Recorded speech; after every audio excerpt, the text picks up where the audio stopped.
council meeting to order. If you'd please rise and join us for the Pledge of Allegiance. I pledge allegiance to the flag of the United States of America and to the republic for which it stands, one nation, under God, indivisible, with liberty and justice for all. Thank you very much. You may be seated. Okay, members present this evening are myself, Mayor Morrow, Council members Gearbaugh, Seo, McClellan, Dillon, and Mayor Pro Tem Tahar. Councilwoman Mitchell will be absent this evening.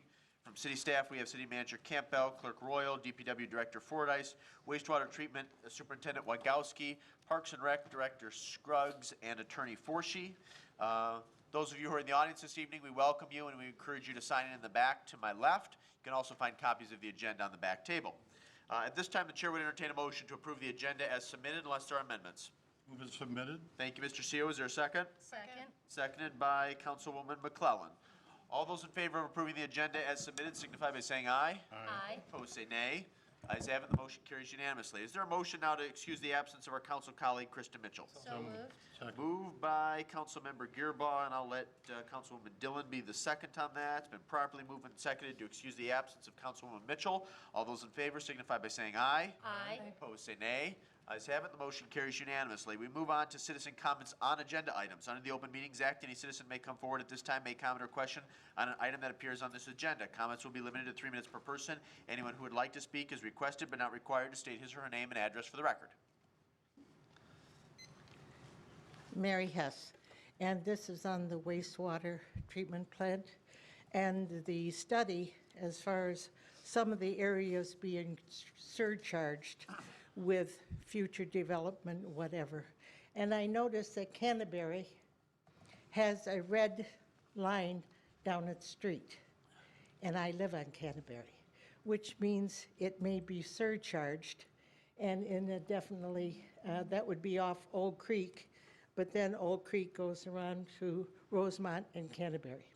So I am concerned as far as the East Belt sewer, and hopefully that the layer farm will not be going on with this concern of surcharging that we have right now.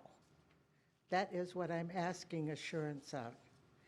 And I understand anything is great as long as it does not hurt those that are here. And I think that's fair to ask. Thank you. Thank you. Are there additional citizen comments on agenda items? Please, come forward to the podium.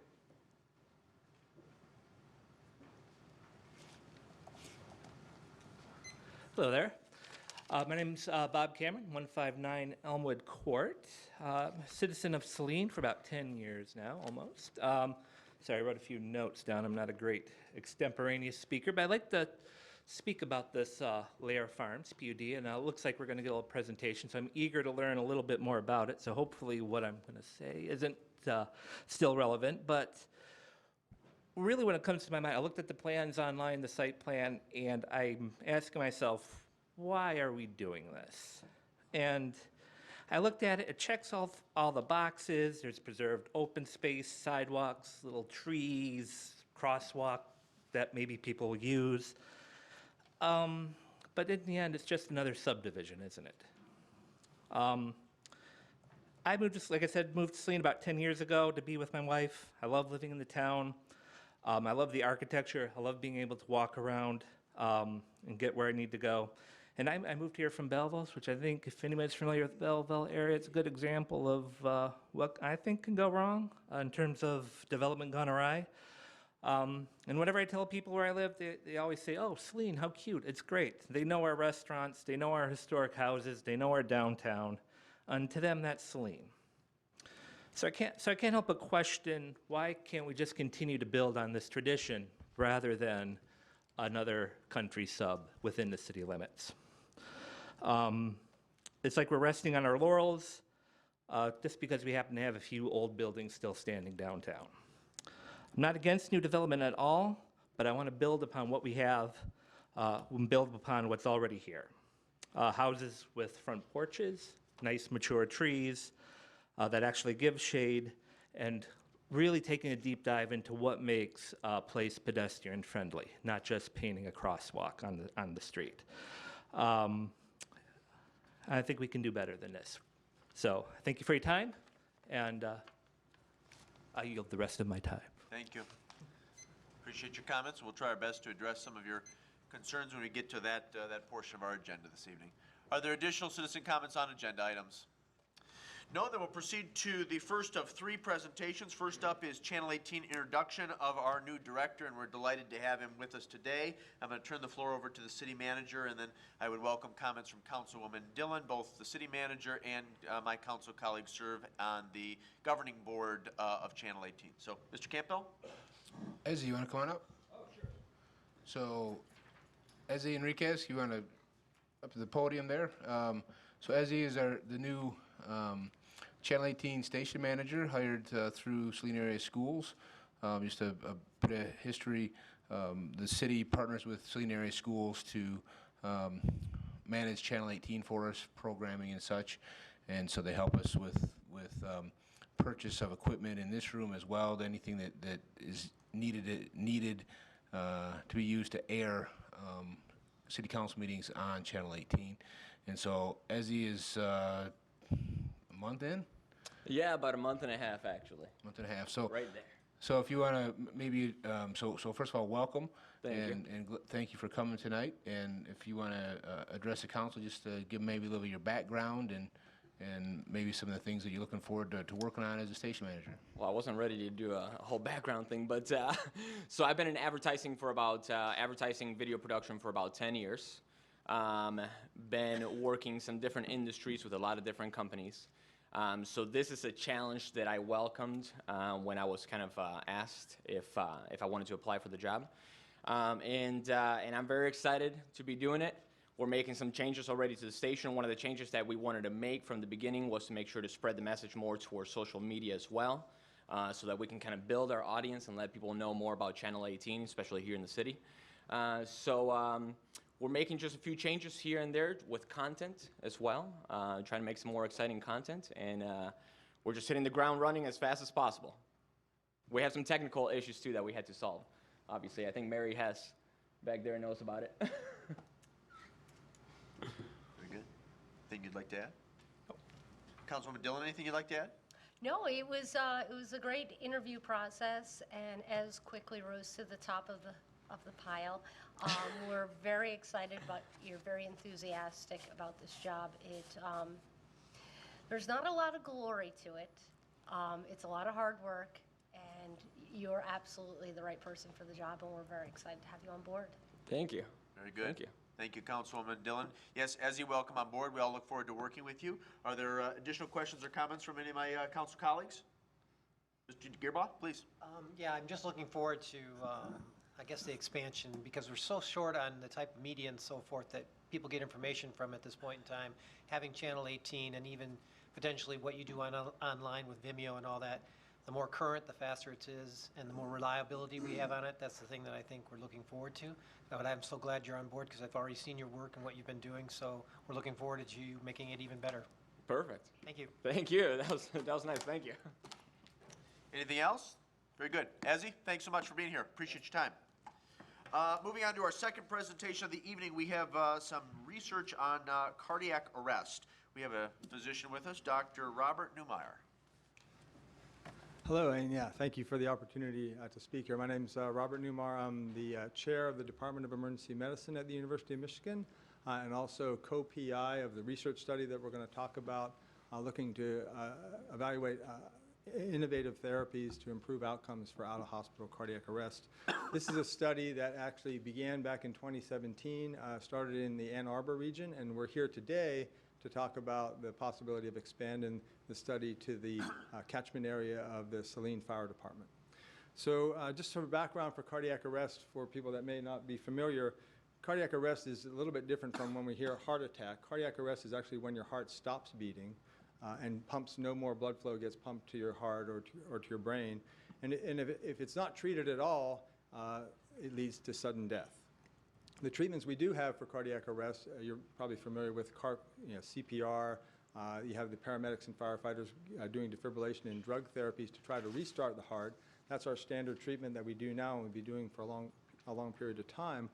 But what many people don't realize is that only about 10% of the time is that treatment is successful. So 9 out of 10 times when someone has a cardiac arrest outside the hospital, we can't get them back and they don't survive. So there's really a need for new, innovative, and better therapies for treating out-of-hospital cardiac arrest, and this study is to explore that. And the reason we're talking here at the council meeting is that cardiac arrest is a challenging thing to study, because typically when we do human research, we get people's consent to be enrolled in a study before they start the study.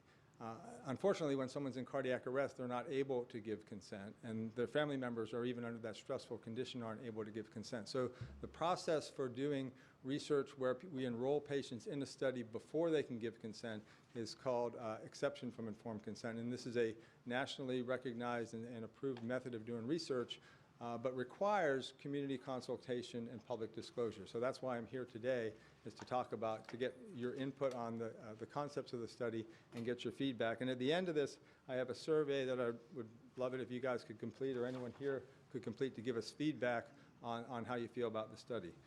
So just to talk specifically about the study itself,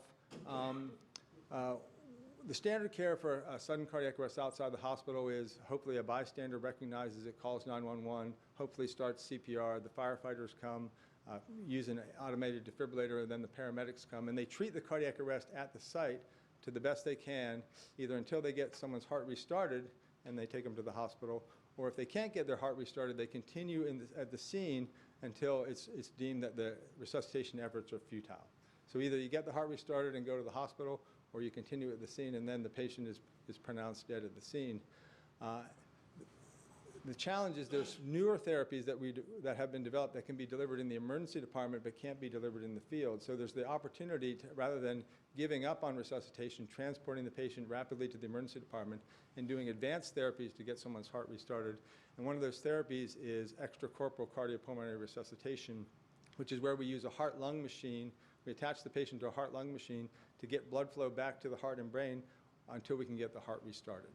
And that's what this study is about, where we're going to have, the study basically takes patients that are in out-of-hospital cardiac arrest that meet enrollment criteria, and they get randomized to either standard care or this expedited transport to the University Hospital Emergency Department, where we can give advanced care to hopefully save their life, especially using extracorporeal cardiopulmonary resuscitation.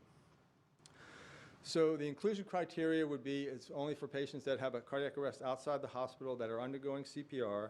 It has to be cardiac arrest not caused by trauma, so a car accident wouldn't be included in this. This is sort of when it's really the heart is the cause of the cardiac arrest. Age range is 18 to 71, and for this area, it would be patients treated by the Saline Fire Department as the first responders. And then the other part of it is we do an algorithm that estimates they can get from the scene, from the 911 call to the hospital within 30 minutes, because there's a short therapeutic window for this treatment. So that's how the study will work. There's always risk of any kind of research, so there's risk of doing CPR on any patient, whether they get CPR during transport or CPR at the scene, and that can cause skin bruising and broken ribs and internal organ damage. Both patients in both arms of that study would be subjected to that. And then when patients do go on extracorporeal cardiopulmonary resuscitation, there are risks of bleeding complications, infection, damage to some of the organs, but the only alternative for those patients they would not survive. So these are complications that we think are acceptable and reversible in this kind of a treatment. So the potential benefit, anytime we do a study under exception from informed consent, we have to be unsure whether the one treatment or the other is better.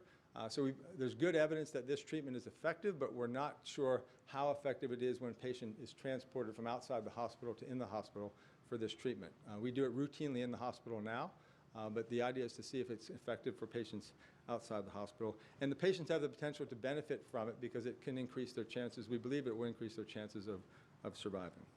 So that's the overview of the study. One of the things that's also important in community consultation is if people know, we want the community to know about the study, and then they have the opportunity to opt out of the study if they don't want to participate. And we provide mechanisms, either a file of life card that they can have in their wallet or in their home, or they can get a bracelet if they wanted to wear to say that they would not want to participate in the study. So with that, I'd be happy to answer any additional questions. We have study pamphlets to hand out, and then there is a survey that would be very helpful if the council and the people attending the meeting could fill out that survey and give us some feedback. Absolutely, Doctor. And if you could leave that material on the back table, we'll make sure to encourage people to take a flyer and complete the survey. Appreciate your time. Are there questions for our guests? Councilwoman McClellan, we'll start I with you. appreciate you being here. So you have a group that will get the treatment and then a group that will not get the treatment, correct? That's correct. So it's what we call a randomized clinical trial where it's an algorithm will randomize the patients in real time while the paramedics are going to the scene to what's either standard care, which is what we do now, or the intervention care, which is basically transporting them early in the resuscitation to the hospital emergency department at the University of Michigan to, if they are still in cardiac arrest at that time, to be eligible for this advanced therapy. Okay. And so the goal is to see if this works so that that would be the standard of care? It could, yeah. So going this forward. is a small pilot study at this point. There would need to be larger international clinical trials, but if this trial is shown to be feasible, then we could actually expand this to a larger national study that could test this in a larger population. And if that were to work, then it could become the standard of care. Awesome, Yeah. thank you. Additional questions? Councilmember Seal? Two questions, Doctor. Number one, I'm not familiar right now with the current standard for where we ship people. So if somebody has a cardiac arrest, they automatically go to the nearest hospital? Because we have St. Joe quite nearby as well. That is correct. So when someone has a cardiac arrest so the standard of care is only to get transported to the hospital if your heart gets restarted. So if the CPR continues and the electric shocks don't work and the drugs don't work, they typically don't get transported at all. Right. But then, yes, transported to the nearest hospital is sort of our standard approach. Sometimes that's challenging to sort of calculate whether St. Joe's or the U of M is the closest hospital. In the way this study works, though, if we deploy it here, is the patients would only get transported to the U of M if the calculated time from the cardiac arrest to arriving at U of M was in the 30-minute window. Second question is, why only up to age 71? That's of particular interest. Yeah, it's an excellent question. The reason we did that is because the published studies that have done this most of this work has actually been done outside the U.S. in Australia and Japan. The published studies that have studied this in the out-of-hospital setting use those age criteria. So in order to do this, the feasibility of this study, we wanted to use the same age group where that efficacy has been shown in other studies, but there is the potential to expand it later. Thank you. Additional questions? Councilwoman Dillon? Thank you. Can you just clarify the consent aspect? So would be the city would be giving consent, or do people have to opt in, opt out individually? Yeah, so I'm sorry if I probably wasn't as clear as I should have been. So patients are enrolled prior to obtaining consent, and then once they get to the hospital, we then contact their family members and we get what we call delayed or deferred consent. So even the next day or 2 days later, the patient's in the hospital, even if they can't provide consent at that time, we go to the family, and if they want to discontinue the patient being in the study, we can withdraw. We will continue the care, but we would stop collecting data for the study, and we won't use any additional data to participate in the study. So people can opt out after they've been enrolled, and then you can opt out before being enrolled if, again, we have this mechanism by which people can get a card that says they don't want to be in the study, or even a bracelet to say they don't want to be in the study. If people hear about the study and they say, oh, I don't want to be any part of that, they can opt out ahead of time. So unless you were providing a bracelet, some sort of identification, it would be presumed that you were opting in? Yes. Okay, Yeah. thank you. Additional questions? Just understanding, so Huron Valley Ambulance and our fire department be involved. Have you already spoken with our fire department? Yeah, they're actually doing training right now next door, and I'm going to go over there next after this. So they're very enthusiastic about doing the study. HVA has been involved in the study all along when we first launched it in Ann Arbor. So they've done all the training and are very facile at doing the study. So yes, again, all the stakeholders involved really need to be on board and supportive of this for us to move forward. Last question, Councilwoman One Mitchell. final Or question. McClellan, please. So who covers the cost on the transport then? If there's a difference, say, because you're saying that normally the standard of care would be if there's no heartbeat, then they don't get transported, but if now we're transporting, is that covered by HVA or is that covered by the university? Is that the patient? So typically, transport by ambulance is covered by insurance. Okay, Yeah. It's part of the standard medical care that would be, yeah. thank you. Good. Oh, Mr. Har, please. Yes, thank you. Could you talk a little bit about how the time frame of this study and how it fits into the bigger, the larger possible research picture? My understanding is the purpose of this is to see if there is an indication that this new treatment method might be more effective, correct? Yeah, so basically, this intervention has been done, actually, Bob Bartlett, who's one of the faculty members still at the University of Michigan, was one of the first people to develop this intervention about 20 or 30 years ago.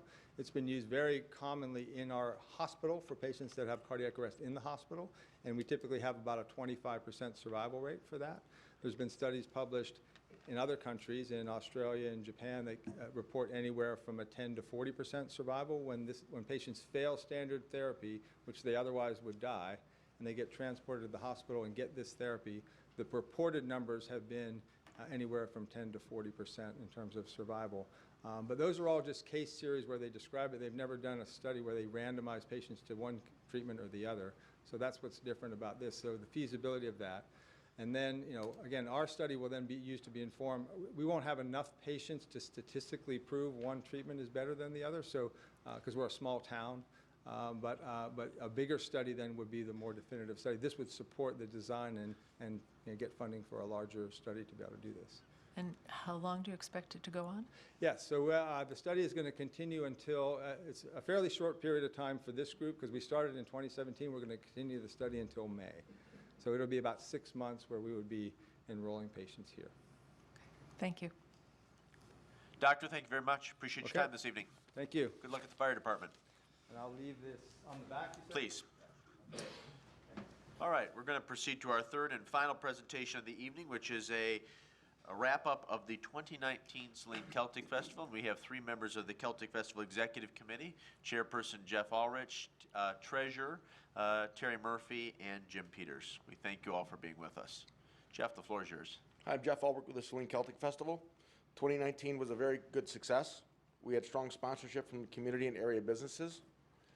4,300 people attended between Friday evening and Saturday, and about 10% of those attendees on Saturday were senior citizens.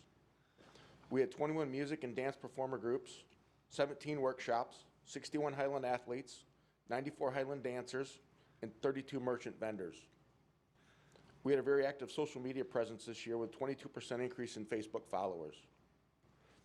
About 400 total volunteers worked at the festival, resulting in more than 1,200 hours of service. And Under the Radar, which is a TV show, featured the Saline Celtic Festival in an episode that aired recently, and we had 3 local radio interviews as well. I talked to at least 100 visitors personally while selling tickets, and there were a lot of first-time visitors from all over Southeast Michigan and beyond that heard about the festival from many different sources.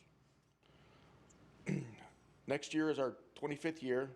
The Celtic Festival could not happen without our generous sponsors, the support and investment from the city, and volunteers that make it happen. I would especially like to thank the DPW for everything they do behind the scenes, and the police officers for their nearly 100 compliance wearing kilts, which is kind of a big deal. Indeed. One other thing to add, our 2019 financials will be audited in January.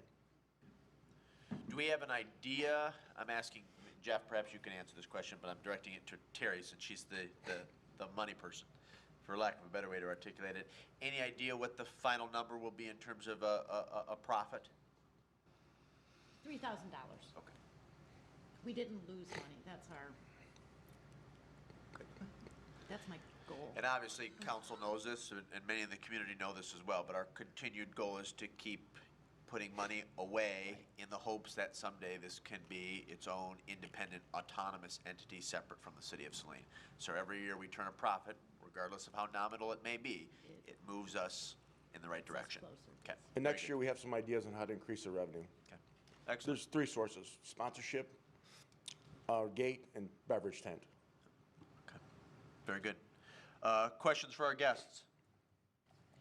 No questions? Excellent. And so the clerk can correct me if I'm wrong, but of course we'll be considering the 2020 Celtic Festival at our next meeting when we consider all the community events for the next calendar year. Well, we'll be considering a work meeting, and then it'll come back in November for council action. Okay. And you found the form. Yes.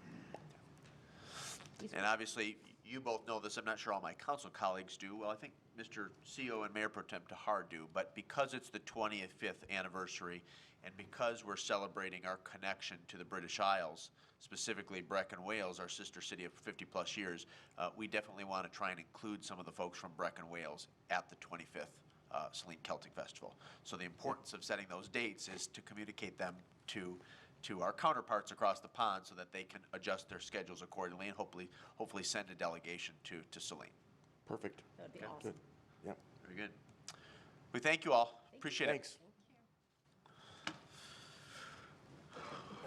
Okay, moving right along, we come to the consent agenda. The following consent agenda will normally be adopted without discussion. However, at the request of any citizen or council member, any item may be removed from the consent agenda for council discussion. Moved as presented. Moved by CO to approve as submitted. Is there a second? Second? Seconded by Mayor Pro Tem Tahar. Hearing no discussion, all those in favor of approving the consent agenda as submitted signify by saying aye. Aye. Opposed, say nay. Ayes have it, the motion carries unanimously. We move on to new business, item 19-180, Community Event Dementia Awareness 5K Run Walk. This will be a motion to acknowledge receipt of the community event application for a 5K run/walk for dementia awareness, and to approve or not to approve the event, and to waive or not to waive the associated fees of $749.48. I'll move to acknowledge receipt. Moved by Gearbox to acknowledge receipt. Is there a second? Second? Seconded by Councilwoman Dillon. I'll start with Clerk Royal. Any comments? Yes, this is a 5K run, and I will let you know that in 2015, we had the Chad Tough 5K run, and we did not waive the fees for that one. And also in 2016, we had the community event for the Run for Your Life 5K, and those were also not waived. So I just want you to know that while we have waived events that were with the Christmas parade, like before the Christmas parade or the fair parade, a lot of the runs, because they are for-profit, even though it's a nonprofit, but they collect funds, we don't waive. So I just wanted to let you know that I did not include that in my memo, so. Very good. We do have the petitioners here. Ladies, good evening. Would you like to come forward and make some comments and maybe give an overview of the event, and then we'll open it up for questions? Sure. Heather Feldkamp with EHM Senior Solutions, or Evangelical Homes of Michigan Foundation fundraising arm. I'm with my colleague Marie Young here, who is our executive director of Brecon Village. And so we're kind of partners in crime in this. I'm from the fundraising side, so this is a fundraising non-for-profit event, but Marie's an avid runner, so I'm bringing her in for her expertise too, so we're doing this together in a lot of ways. Really, I think a lot of people in this room probably know that Evangelical Homes of Michigan, as it was, we recently rebranded, has been in our fine community since 1974.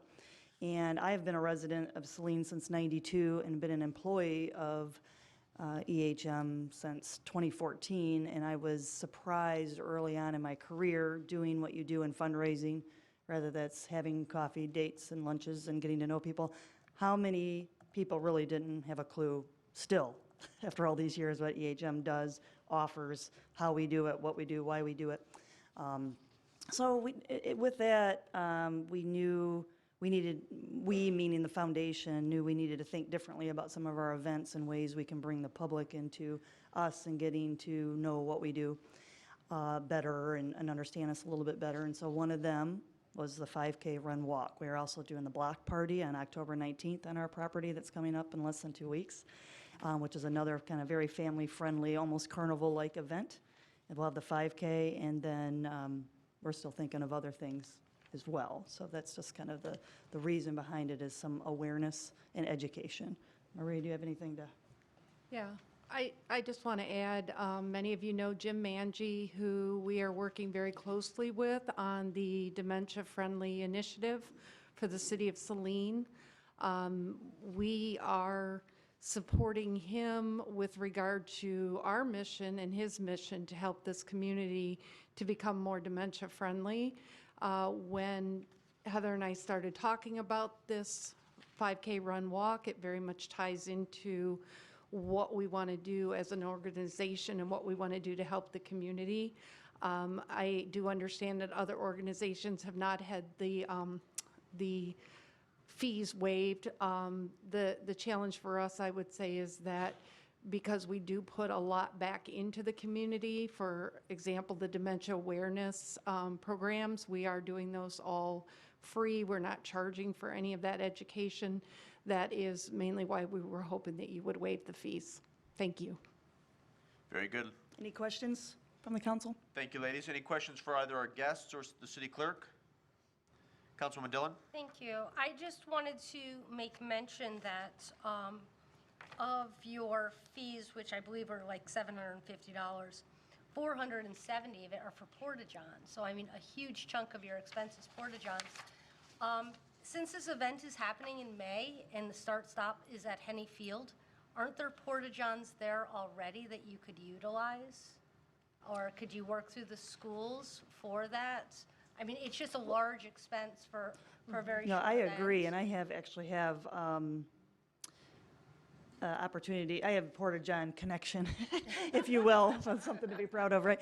But I was told that I kind of had to go through whatever the city Right. chooses, so I didn't. But I don't know the Henny Field, maybe one. I don't know that they have them on a regular basis. I don't know, I'd have to look into that. They don't have porta-johns at Hennyfield? We do during the summer. Oh. Yoga in the park, but not Yeah. But this would be May. May 2nd. They wouldn't be Yeah, out Yoga yet in the at Park that hasn't point? started yet. Okay. At that point, I we- wasn't we- sure we whether sponsor that. Baseball had started at that point. I think baseball is right about that point. It's just an Yeah. option. I can of- ask of- Joe of- Freeman. He would know, probably. Okay, thank you. Thank you. Additional questions for our guests? Ladies, if you could hang tight for just a minute, I'm sorry. Additional questions for our guest or the city clerk? No? Very good. Thank you both. Appreciate your time. If there's no discussion on the motion, which has been moved by Gearbaugh, seconded by Dillon to acknowledge receipt. I'm sorry, Mr. Gearbaugh? I think where we tried to compromise on this before was some of the DPW services and such, because we could kind of absorb those. There were some of the things that we could do. Again, when we are supporting this, because we're using taxpayer dollars, it's not something really the state looks happily upon. But the other aspect of it is we normally have tied it with some other event, like the Summerfest or something else, so that it was part of the economic development of the city, and it made more sense to do that. This is, however, on its own, and I am looking at our council to say some kind of compromise, like covering the cost of the porta-johns versus us covering the entire amount, so. Very good. Councilwoman McClellan? Yeah, as I recall with Chad Top, it was before my time on council, but as I recall, David Rhodes donated some of his own money towards that to cover some of the fees, as far as my memory serves, so. Any additional discussion on the motion to acknowledge receipt? Mayor Pro Tem Tahar? Yeah, to Mr. Gearbach's point, this is a very worthy effort and a very worthy cause. Speaking as a person whose mother-in-law suffers from dementia, it's a personal experience for me. But on the other hand, there's no lack of very, very worthy causes. And we have, I think, in the past articulated a principle of not using taxpayer funds to support purely fundraising events. So I would not be in favor of waiving the fees for that reason, not because it's not completely worthy of support. If there's nothing further on the motion to acknowledge receipt, we have a motion on the floor moved by Gearbaugh, seconded by Dillon to acknowledge. All those in favor signify by saying aye. Aye. Opposed, say nay. Ayes have it, the motion carries unanimously. At this time, the chair would entertain a motion to approve or not to approve the event and to waive or not to waive the associated fees in the amount of $749.48. Move to approve and not waive. It's been moved by Mayor Pro Tem Tahar to approve and not to waive. Is there a second to that? Second. Seconded by Mr. Seo. Any discussion on the motion? Mr. Seal. I guess I too would like to reiterate what Mayor Pro Tem Tahar has stated, and that is that we have no lack of worthy causes in the community. But we have to draw the line somewhere, and every year we consider where that line is going to be. It's already been set forth for this fiscal year, and that's why we're moving not to waive. It's not that we don't recognize the worthiness of what you're doing. I think we've all been touched by dementia, one way or another, and hopefully I'm not one of those in the very near future. But we have to draw the line somewhere. Additional discussion on the motion. Then we'll proceed to vote. It's been properly moved by Tahar, seconded by CO to approve and not to waive. All those in favor signify by saying aye. Aye. Opposed, say nay. Ayes have it. The motion carries unanimously. Clerk Royal, thank you. Ladies, thank you. Appreciate your time this evening. We move on to new business item 19-181, Layer Farms of Saline PUD final site plan. The first motion will be a motion to acknowledge receipt of the September 12, 2019 memo from the Planning Commission Secretary Ritchie, and to approve or not to approve the Layer Farms of Saline PUD final site plan. Move to acknowledge receipt. Moved by Gearbox to acknowledge receipt. Is there a second? Second. Seconded by Councilwoman Dillon. Mr. Fordyce, if you'd like to provide a brief overview, and then I think a representative of the developer would like to make a presentation. And if I could ask Mr. Fordyce, I think we've talked about East Belt sewer issues probably every time this issue has come up. Correct. Those concerns were addressed again this evening during the public comment period. So if you could touch on that issue, and then I will try to respond in substance to some other concerns that were raised by the gentleman during the initial public comment period. Great. And apologize in advance. I was out of the room during the public comment period, so I didn't hear those. But Just if you could provide an overview of, there is a sewer deficiency that currently exists in the East Belt, and what is going to be done to resolve that. Certainly. So tonight, we are looking at final approval of the PUD site plan for Lair Farms. The developer and his team are here, and as you mentioned, have a presentation. In your packet, you have all of the reports that Planning Commission considered when they gave their approval to this final site plan. So if there's any particular questions on any of those items in there, either myself or the developer's team could answer those.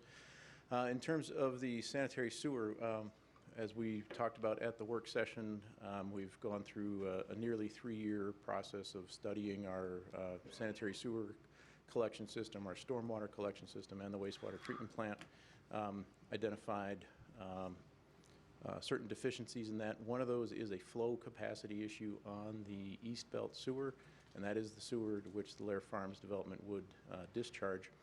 We have in the asset management plan developed under the SAW grant and in the city's capital improvement plan, projects in place to remediate those situations on the East Belt. And the timing of those is such that those problems will be resolved in a timeline that'll match up with the construction of this project. So I don't know, it's all planned out. We just need to proceed with those plans and remedy the situation. Very good. And let me, if I may, Mr. Fordyce, and then I'll allow you to comment further if you have additional insights you'd like to share. But the die for this particular project was cast nearly 40 years ago. So a bit of history. In the late 1970s, early 1980s, there was some acrimony between the city of Saline and Pittsfield Charter Township in terms of growth. Both municipalities wanting to expand. And the compromise was a peace treaty that was approved by both the city of Saline, Saline City Council, and the Pittsfield Township Board of Trustees. And contained within that peace treaty was the stipulation that when certain parcels were sold and developed, that they would transfer from Pittsfield Township to the city of Saline. And the estate then belonging to Bub and Marjorie Layer, and we have one of the heirs of that family in the audience this evening, was designated in that peace treaty. And you could basically divide that farm into 4 quadrants. The first quadrant was brought into the city of Saline in the late 1980s and became Maplewood Farm subdivision. The southeastern quadrant was brought into the city of Saline in 2008, and now now houses a facility of the Liebherr Aerospace Automotive Group, and they have plans to build future structures on that site. These are the last remaining 2 parcels of the Layer Farm that, again, were stipulated in that peace treaty more than 40 years ago. So this is really simple dot connecting. I'll add, and I've stated this in the past, I'm a strong advocate for a policy that I've referred to as smart growth, meaning incremental, managed, and strategic expansion of our tax base by expanding our housing stock and attracting new businesses. And I'd also add, as it relates to this property and other projects in the future, that I'm not aware of any examples of cities or municipalities who have stagnated or have started to lose population that have also improved or enhanced their citizens' quality of life. So the point being is that this type of growth, this sort of incremental strategic growth, is really important to our entire community's well-being. I'll get off my soapbox. Anything you'd like to add? Certainly agree with that. I think that's a great summary of the history of these parcels. Are there questions for our DPW director at this time before we turn it over to the applicant to make their presentation? Mayor Pro Tem Tahar. Just, sorry, just one point about the East Belt sewer. The problems that exist in the East Belt exist now. It's not that they will be created by this development, correct? That we have issues to solve there that need to be solved whether or not this development goes forward. That's absolutely correct. There's an existing problem. It's small at this point, but we need to correct it if we want to continue to fill in our industrial park. So within the current boundaries of the city of Saline, and we have an issue that needs to be fixed. Layer Farms are not. Okay, thank you. If there are no additional questions for staff, I'm sorry, Ms. Dillon? Thank you. Mr. Fortes, just quickly, is there a time frame for building the entrance and the sidewalks for both sides? Like, will those be done first? I know at planning at one point there was a discussion where the entrance would actually be, it would help with traffic flow, or speed rather, not traffic, the speed of traffic. Yeah. I think all of the Maple Corridor improvements are in Phase 1 on both sides of the street. Is it? Yes, that's correct. Okay, thank you. And then will the 40-mile-an-hour speed limit just extend to the new city limit, like until the speed study is done? Until the speed study is done, it will stay the same. Even though it's not it's our road? Right. We still have to follow the state law in setting the speed limits. So there's nothing, even when we add that crossroad there's nothing within the state law that would let us reset the speed limit without a speed study. So I had proposed leaving the speed limit as it is until those Maple Road improvements are in place, and then do the speed study. Because that landscaping and the signage, those will tend to have somewhat of a speed reduction factor. So I'd like to have those in place before we do the speed study and get the lowest speed limit we can justify. Okay. And can you, what is the current speed limit on that stretch? Do you know? Is it 50 or is it? 55 after you hit our speed limit. Yeah, I think it's There's no signage. unposted, so it's 55. 55 till the city limit. Yep. So like just our normal traffic, like within our city, doesn't go to our border? So the 40 wouldn't just carry? Not without the justification. It's the same way, within the city limits, the speed limits on Michigan Avenue were raised 5 or 10 years ago due to a speed study. And there are some provisions within the law based on number of driveways and number of intersections. You can set speed limits based on those, but those won't apply here because there's just a simple crossroad. Okay. So. Thank you very much. Mr. Gearbaugh? Just to discuss your issue on the industrial park. So at this point, we add the additional homes and everything. So would we put a moratorium on expansion in the industrial park, considering like Liebherr or any of that? Should we We would have, if there was a new development coming into the industrial park right now, we would have to do some detailed study and approval through Eagle to, quantify the amount of surcharging and make sure that it was acceptable. So it's extra steps at this point. It's not quite to the moratorium phase. But at this point, we've already gone through those steps and everything for Lair Farms and.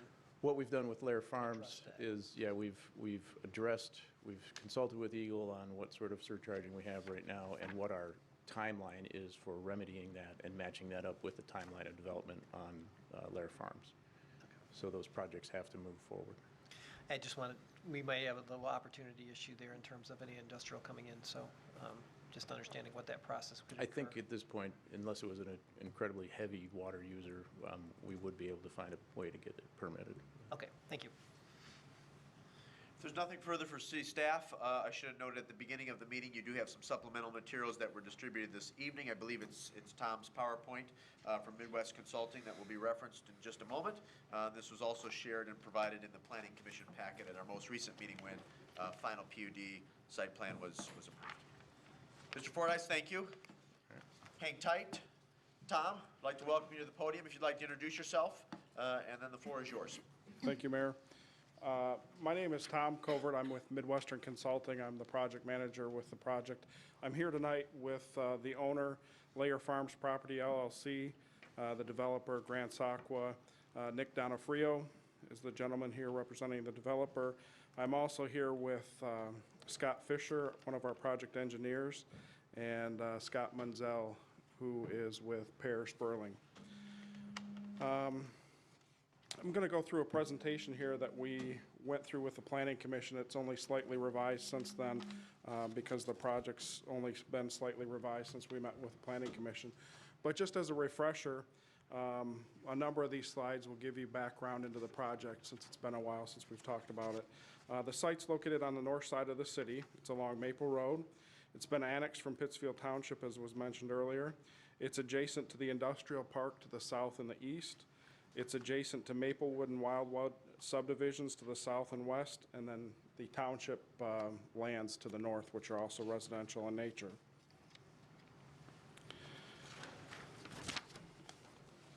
When considering the project initially, we reviewed many documents, had many stakeholder meetings, and gained input from many different sources with regard to the project and the property. We established the following project goals. We were looking to provide for a clustered single-family development, comparable density to the adjacent neighborhoods, extensive open space and connectivity, active and passive recreation opportunities, preservation of the natural features that exist on the site, and a nod to Saline's historic character. Through the course of the project, we completed extensive study of the site. The developer had been very thoughtful in their understanding of the property and the project. The landform really dictates the layout for the project. We have topography that ranges from 830 to 805, which is about 25 feet of fall from the north to south across the site. From the north being the highest point, the south being the wood outlet drained along the south property line. We have a gas easement and a pipeline that runs through probably, let's say, 100, 150 feet south of the north property line.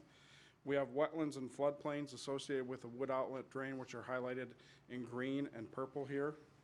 We have trees that were established in agricultural fence rows, and we have industrial uses to the east and south of the property. Public utilities, both water and sanitary, are located in Maple Road to the south and Woodland Drive to the northeast. All of these factors have led Lair Farms Saline PUD to receive the design, the study of the site had led to a preliminary PUD approval.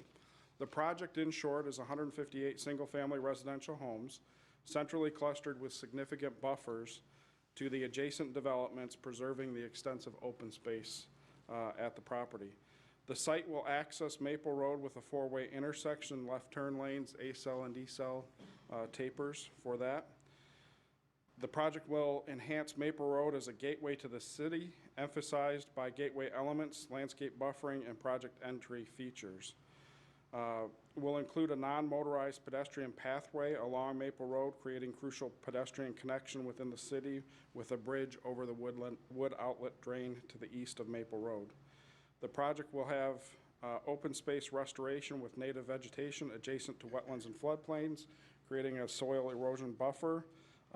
And we're including improvements for safety and aesthetics to the sanitary lift station that's to the south of our site along the west side of Maple Road. For your consideration tonight and for your action on final site plan for the project for our phase 1 and the supporting project elements, highlighted here on the screen on orange in mine but yellow up here is phase 1. And you'll see that phase 1 does include all the Maple Road corridor, the stormwater elements to the south and the northwest. It also includes an area along the east property line where a buffer and berm will be planted in phase 1. It's the most extensive or I'd say most extensive way to build a project in that it's creating and establishing all those main features that the site would, anybody passing by the site would see and so on with phase 1. Real briefly, some key points to the project. We will be including public roadways within the development, paved, curb and gutter with sidewalks. We have a PUD that was preliminary approved with a couple of deviations on lot sizing. This is a graphic which depicts the differences between an R1A lot, which would be typically about 90 by 130. We're proposing lots that are about 60 by 110 and have a varying setback, or we vary our setback by 10 feet in the front, 5 feet on the side, and 10 feet in the rear. The trade-off for these variations allow us to provide extensive open space at the site. The site has 39 acres of open space, or 54% of the site is open space, as represented here in the green highlighted area. There are a number of community benefits that are included with the project.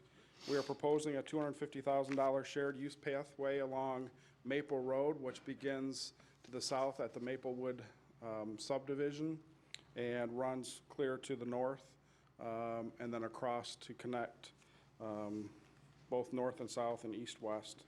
We have $143,000 Maple Road pedestrian bridge. We have $63,000 in sanitary lift station improvements. We're proposing 2 rapid flashing beacons for pedestrian crossing of Maple Road for the use of the shared use pathway. And we're also proposing for an off-site water main loop to the north portion of the city to our northeast, which would connect the Maple Loop out to the industrial park. The next few sets of images begin to depict the design and the extensive Maple Road streetscape that we're proposing. These are just sections as you would be along Maple Road looking from Maple Road into the development. So we have trees that would be planted in the forefront, trees that would be planted in the foreground of the project.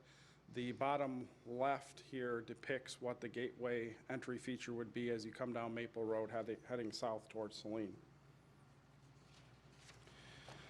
Other key site landscape elements included with the project is the fact that we have plantings to the east. We're creating a berm that would help screen the industrial use to the east.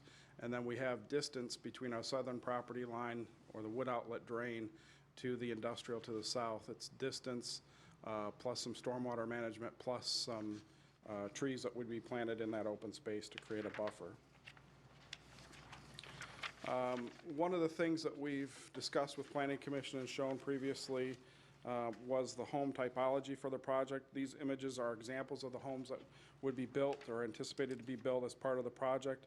We would envision that there'd probably be half a dozen different designs to choose from. Real briefly, I'll run through these, and you can let me know if you want me to stop on any of these in particular, or we can come back with questions. But the utilities at the site, what we're proposing from a water perspective is a loop system from Maplewood through to Woodland Drive. We have our permit in with EGLE for phase 1, and We also have the off-site easements in draft form submitted to the city for review. From a sanitary perspective, we're extending from the lift station in Maple Road, branching out through the project like a tree. The main would be located within all the public road rights-of-way.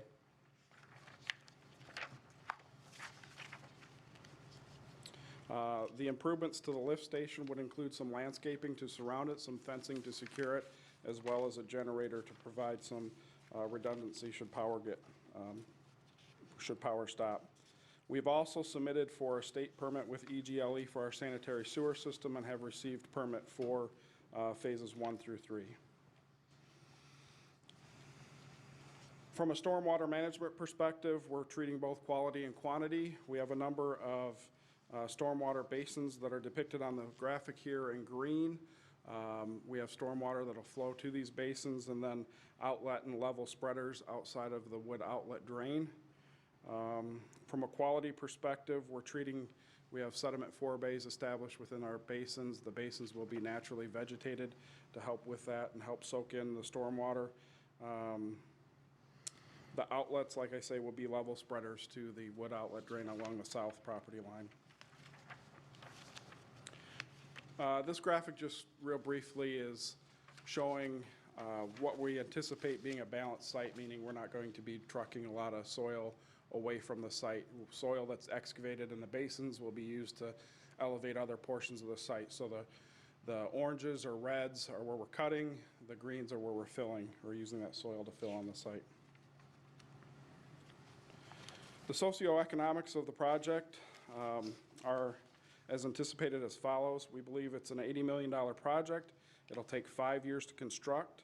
Phase 1 includes all public infrastructure improvements connecting the site to the public infrastructure. We believe utility tap fees will be near $1.5 million over 5 years.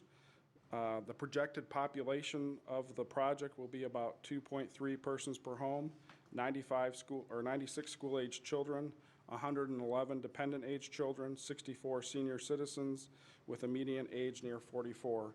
We also think that there will be over $1.8 million in tax revenue per year from the project.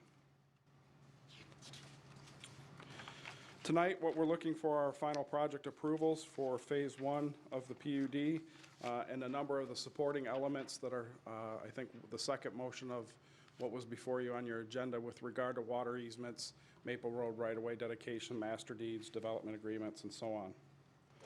When we were with the Planning Commission, we had a conversation about a roundabout. Our resolution for the project is to provide a four-way intersection currently with A-cell and D-cell lanes that we modified with the last revision to extend them further for the speed limit that exists today. We do believe, like Jeff mentioned, that by planting, putting up the fencing, the landscape, the rapid flashing beacons with the crosswalks, it'll have the opportunity to slow traffic down. You'll feel more confined instead of wide open there as you come down that street. One of the other things with our final site plan that we discussed, and I want to add for clarification, is our pedestrian pathway.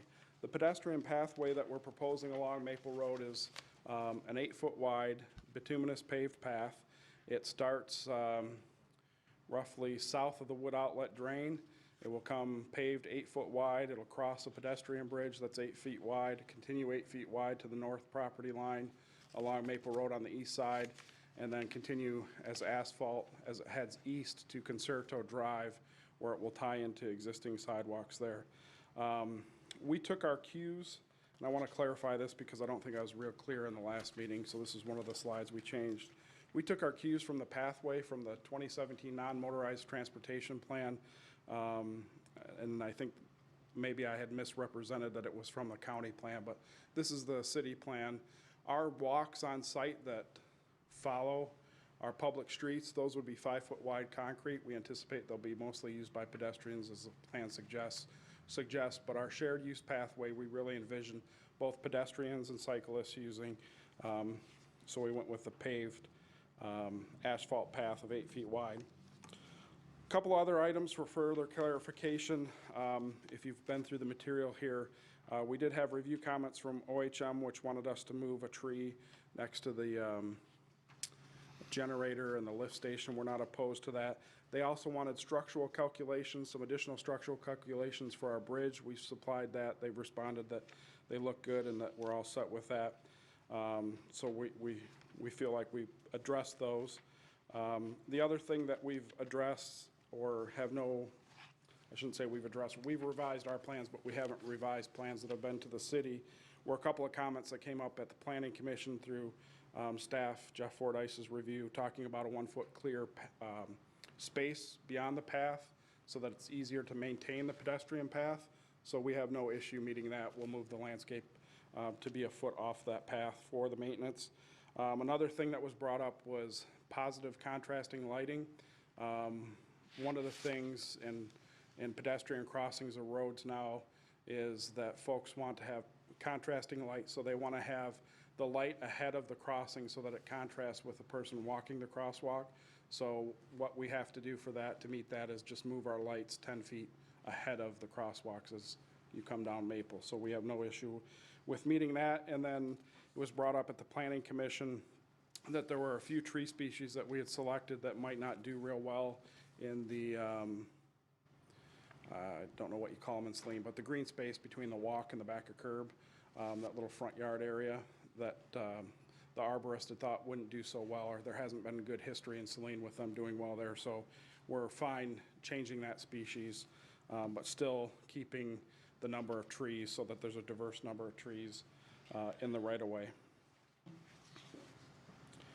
Again, our project goal this evening is to respectfully request approvals of our final site plan for Phase 1 and those supporting documents that are in the second motion. I'm just going to have that play there. So thank you very much. Thank you, Tom. You want to hang tight, just in the event that there are questions that Absolutely. are best for you or your associates to address. Okay, are there questions for the applicant or for our DPW director, Mr. Gearbaugh, and then Councilwoman McClellan? Just one concerning the structures that are still existing, namely the farmhouse and the barns and all that. Is there any environmental concern in terms of removing those or any kind of potential contamination? No, so I should have mentioned this in the first part of this. PM Environmental was hired as the environmental consultant for the project. They did a Phase 1 site assessment and evaluation, and there wasn't anything there that would be of concern. Okay, thank you. Councilwoman McClellan. Yeah, a question about the crosswalk. So are we talking a crosswalk with the flashing lights similar to what exists on Textile Road up by the Pulte development and the boardwalk there? Right. Yep. Okay. So will it have a signal so Yep, that if so- people are going to cross, it flashes? Yep, it'll have, so as you come down Maple in either direction towards one of the crosswalks, it'll say pedestrian crossing ahead. And then as you get closer, there'll be lights and a crosswalk sign, and the lights will flash. I think they're on the bottom and the top. Okay. and they'll But does it flash have up. for the pedestrian, You it has a push a push button? button, Okay. yep. I think that works pretty well on Textile Road. I've spent a lot of time up there, and there's a lot of pedestrian Sure. traffic going all the way through Yep. there, and bicyclists and stuff, so I think that works nicely. So thank you. Very good. Additional questions, Mayor Pro Tem Tahar. Yes, I'd like to have a little bit more discussion about the non-motorized path. So you said it's designed to conform to our non-motorized plan? Correct. Is that, okay, so that's the width and also the material, asphalt? Correct. Is that, so that's, So the non-motorized plan talks about utilizing limestone, crushed limestone. I'm just going to go back to that slide real quick. It talks about using crushed limestone surface or asphalt surfaces for the pathways, and we think in this case that it's going to be used quite frequently and by both bicyclists and pedestrians, so asphalt would be the proper pavement material. okay, I confess I don't have the non-motorized plan memorized, so I was not up on those details. But, and another question about that is, so who will be responsible for operating and maintaining and repairing that path? Is that a homeowner association responsibility, or who gets to take care of it is the question? Sure. Scott, how do we say that in the master deed? Sure, it's HOA. just so you can hear me for the record, the current thinking is that that would be maintained by the city in the long term. That would, and we've had some discussions with your legal counsel that there'd be an easement conveyed to the city for the pedestrian pathway, but that the maintenance would be by the city. Okay, so then it becomes City side. Parks and Rec's responsibility and DPW, or? Primarily DPW. Okay, and for those, I'm sorry, again, non-motorized plan is not uppermost, details not uppermost of my mind. Is that our overall vision for this kind of non-motorized path? I'll let Mr. Fordyce address that question, since he was the, actually, years ago, the staff person that took the lead on the non-motorized plan. Right. Yes, the network, the overall network of pathways, the majority of that we foresaw as a city responsibility. The thinking there is that, you know, by ordinance, we require adjacent property owners to maintain sidewalks, which are typically quite a bit smaller than pathways. Right. And we've had a number of instances where, even with sidewalks, the city has ended up taking maintenance responsibility because it's been an additional sidewalk. You know, so we have some rear yard sidewalks that DPW does the maintenance on those. So, you know, the property owner takes care of the one in front, we take care of the one in back. You know, and those were similarly connectivity projects to connect newer developments into the network of sidewalks. Okay, thank you, that's helpful. Anything further, Mr. Hart? Maybe, but not right now, Okay. thanks. Additional questions? Ms. McClellan? Yeah, so explain a little bit, and maybe this is a question for Jeff. So this pathway, sorry, Jeff, I just thought you'd go all the way back there. This pathway will connect Maple Road, but it won't go all the way to Textile, correct? It won't connect, does it connect into the pathway that gets you all the way up to Lower Road and into Ann Arbor in any way? Like, so people can take a bike and go from downtown Saline In a way, yes. on Maple, go up around and get to that So you could pathway? go north on Maple, you'd have to go through Maplewood if you want to be on sidewalk or pathway the whole way. Then this pathway begins on the north side of Maplewood and extends north to the northern edge of Lair Farms, where it connects with what I would call sidewalk at Legacy Heights. Okay.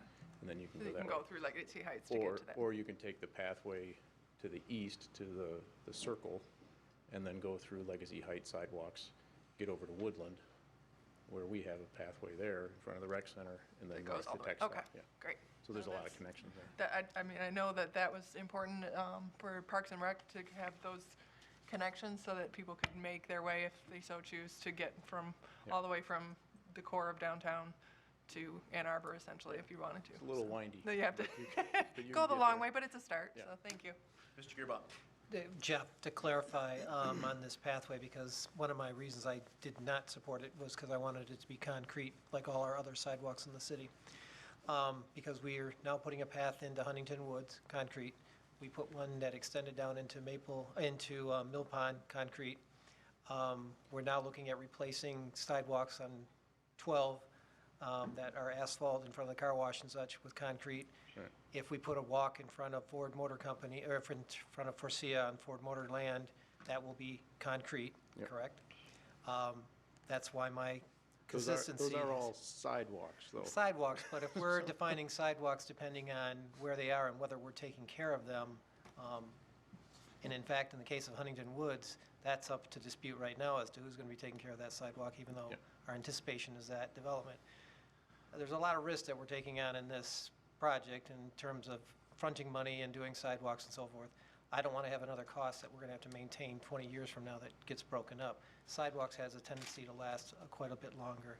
So for my concern, I want consistency and appearance and in Yeah. what we expect of every property owner within our city. So bituminous is okay if it wasn't within our city limits. I think all I ever understood for the trails was we ran the one down the library, but that was because we got that money from the county. But all the other ones, and when we're on public streets, public roads, they've always been concrete. Yeah, you're absolutely right that most of our frontage walks are concrete. The non-motorized plan did envision the pathways, the wider pathways, the multi-use pathways being asphalt. So we intended to tear up our sidewalks wherever we were going to put it and put in bituminous? Because I mean, when we did 12 down to Curtis Park, we made that even larger, but that's concrete. Right, but that's 5 or 6 feet width. No, there. it's bigger than that. It was significant. what- Remember, we took a lot of green space off of 12 and we made that wider. Well, we were trying to create space between the curb and the sidewalk there as well, so that was part of the widening there. So it was moved back from the traffic, but. With the idea of making it wide enough to have Yeah. passing traffic, so. I mean, both materials are used, obviously, in different situations. The majority of pathways, wider pathways, multi-use, are going in as asphalt. Even in city right-of-ways, Ann Arbor just installed one along, I guess I don't know if it's South Main at that point or if it's Saline, Ann Arbor, but, they just put that into the same approach. The ramps and intersections are concrete and the main runs are asphalt. What's the condition of our asphalt path from the library to the depot? It's pretty good. Yeah, it's lasted quite well because it doesn't see very heavy, there's not vehicular traffic on it, so the loads on it are pretty minimal, and they last a pretty good long time. Okay. That's just one of my conditions I'd like to see, is that we Yeah, have concrete. and if I may, because I did have a conversation with the applicant about this specific issue subsequent to our most recent planning commission meeting, and I'll just state my position.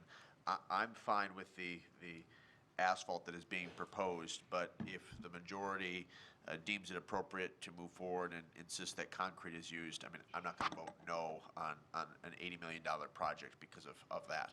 I'm not going to die on that hill. In fact, I'm not even going to go up the hill. So, I'm pretty flexible. Additional questions? Mr. Seal. Yes, I don't know if I misunderstood you or not, Mr. Fordyce, but I think that going north from Lair Farms, there's a gap in the sidewalk, is there not, in front of the old Webster Turkey Farm? Yes, there is, and I know Pittsfield Township is working on a solution to that. Okay. I guess it is complex there with the stone wall and the property owner and the alignment of the road. I'm not sure all what the issues are, but I know they are working on. Right, but filling there's that not a gap. complete connection You're- up there. yeah, that's right, yeah, there is a gap at that older home. But you could still go through Legacy Heights and Yes. out to Woodland. Additional questions? Ms. Dillon? So is this a cost factor? Is that why you're looking at asphalt versus concrete? Is it due to size that an 8-foot slab is not going to take the abuse of a 5-foot slab? I mean, what's the justification for it? Generally speaking, the asphalt is less expensive. I'm not sure if you guys have done a 15 to 20% less. Okay. Any additional questions? Then we have a motion on the floor to, I'm sorry. So is this an appropriate time to ask about the condominium documents, or would that come later? Association rules? That's going to be in the next Okay. motion, All right, if this were to go forward. So. okay, thank you. Okay, there's a motion on the floor moved by Gearboss, seconded by Dillon to acknowledge. All those in favor signify by saying aye. Aye. Opposed, say nay. Ayes have it, the motion carries unanimously. Is there now a motion to approve or not to approve the Layer Farms of Saline PUD final site plan? To approve. Second. Moved by CO, seconded by McClellan to approve. Discussion. Mr. Gearboss. And I would like to add the amendment to make the trail concrete. I believe the mayor had a dollar amount that only represented a couple, $10,000, $15,000 additional expense. It was your cost was about 15,000 more, ballpark? Yeah, 15 to 20% is the difference between asphalt and concrete. Which, on an $80 million project, is a minimal expense. So, Mr. Gearboss, your excuse me, your amendment would be, so we got a motion on the floor, moved by CO, seconded by McClellan, to approve with amendment that the non-motorized pathway be constructed of concrete, not asphalt. Correct. Okay. Is there a second to that amendment? Second. Okay. Moved by Gearboss, seconded by Dillon. Okay, so we're going to vote on the amendment first. Discussion on the amendment. Yes, sir. Yes, question. 15 to 20%, what is that in terms of hard dollars?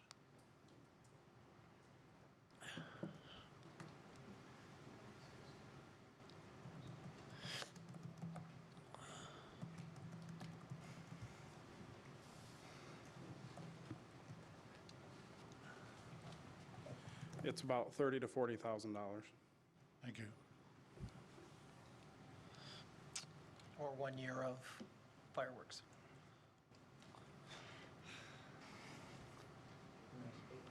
Oh, please. You're the applicant, you're the petitioner.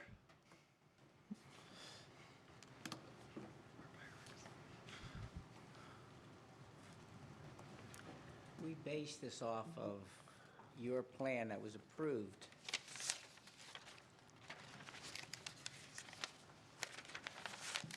By the existing council and the planning commission and everyone else, the expertise. So we followed your plan.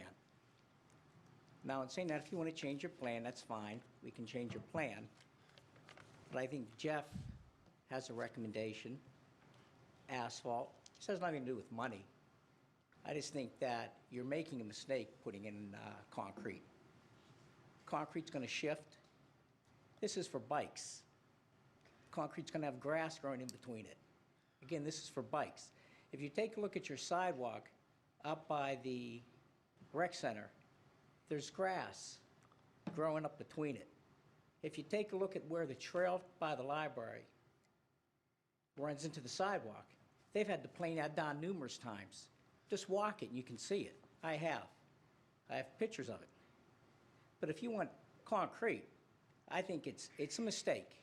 And I've worked in a lot of communities in the past 35 years, and I don't remember someone putting this much concrete in, this wide, ever. And that's from the East Coast to the Midwest I've worked, and I haven't seen this. But if that's what you want, it's not a money issue. I'll gladly do it. It's not an issue when you're talking a project. I just think it's a big mistake. I'll leave it up to you. That's it. Fair enough. Thank you, gentlemen. Ms. Tahar?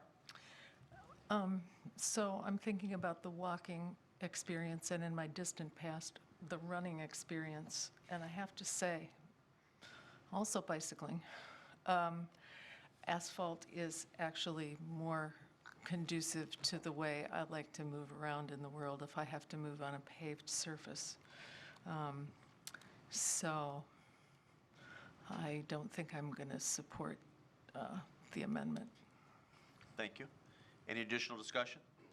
Well, as I stated, I have a slight preference to asphalt. I think it's a better material for this type of project. However, if the amendment, were to pass, I'm certainly not going to vote against the final site, or the final PUD site plan for Layer Farms because of a concrete pathway. So, just my perspective. We'll proceed then to vote on the motion, or the amendment, unless there's an additional discussion. So there's been an amendment offered by Councilmember Gearbaugh, seconded by Councilmember Dillon. Do you want to repeat the motion, Clerk Royal, just so we're all clear? The amendment? The amendment, excuse me. The amendment is to change amendment to motion to change the asphalt pathway to concrete. Okay, very good. Something further before we vote? Yeah, just one comment that I do think that we have a plan for a reason. And I think if we were going to start thinking about changing things from asphalt in the non-motorized pathway master plan, that we should be thinking about changing that in that plan as well. So just my personal. One more comment. Mr. Seal, before we vote? Yes, sir. I have a boat on the west side of the state where we go frequently. They have a rails to trails, 8 foot wide. It might even be 10 or 12 feet wide. It's a pathway that occupies a former rail bed, and that's all asphalt. And I agree with Councilwoman Tahar that it is more resilient, I think, when you're walking and pedestrians are moving on that kind of a trail as opposed to concrete. So I think it's slightly more desirable for foot traffic. All right, Ms. Dillon, please. Thank you. So I guess I don't think was made clear to myself at least, was that this was going to be part of an ongoing trail. I mean, if it's just a piece, I don't understand, are we gonna be changing other sidewalk to trail? I mean, what difference does it make if you have 500 yards or a half a mile of asphalt if the rest of your pathway is concrete? I mean, are we looking to work backwards from this and make more of a path? It's just one little piece. So I guess I'm just unclear about that as to where it is, what the goal of the non-motorized pathway is in this scenario. Do you want to comment on that, Director Fortes?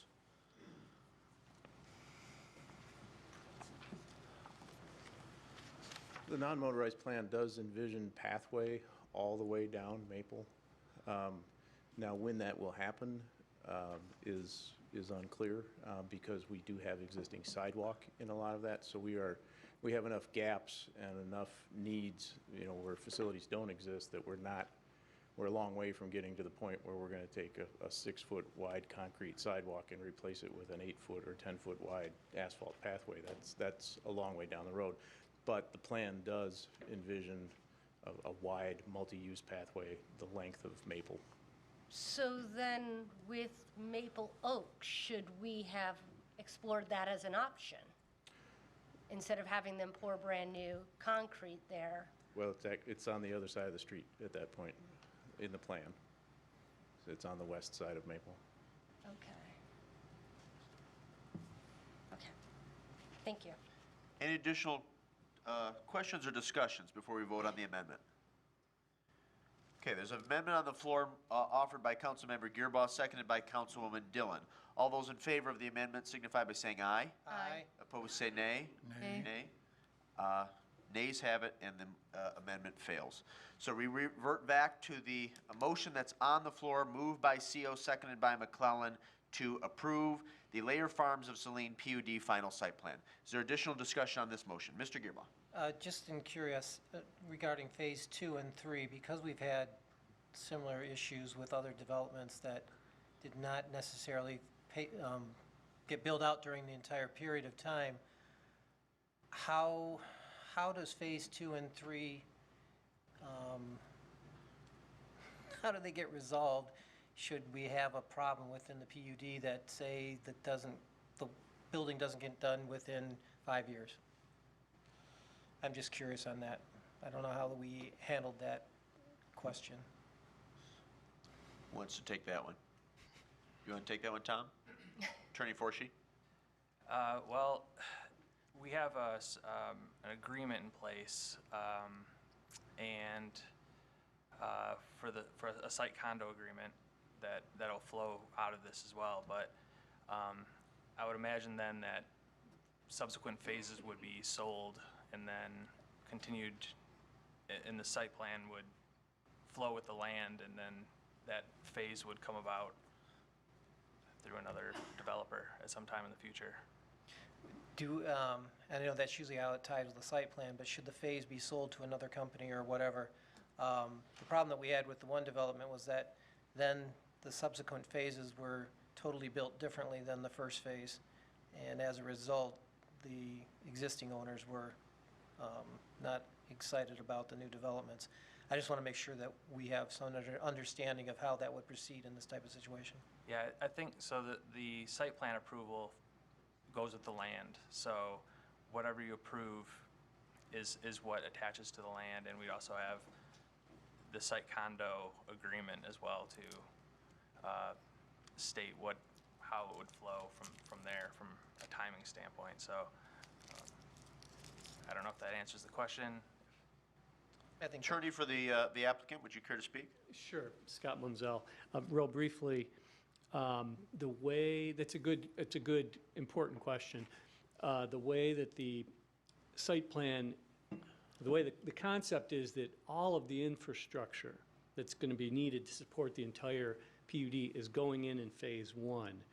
But with the approval of the full PUD, anything that follows would have to comply with the PUD.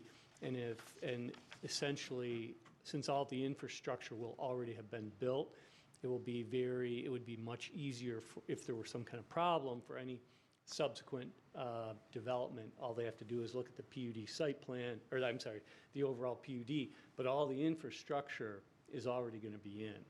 So There's also a master deed that's recorded as well that has the layout, the lots, et cetera, that will be recorded.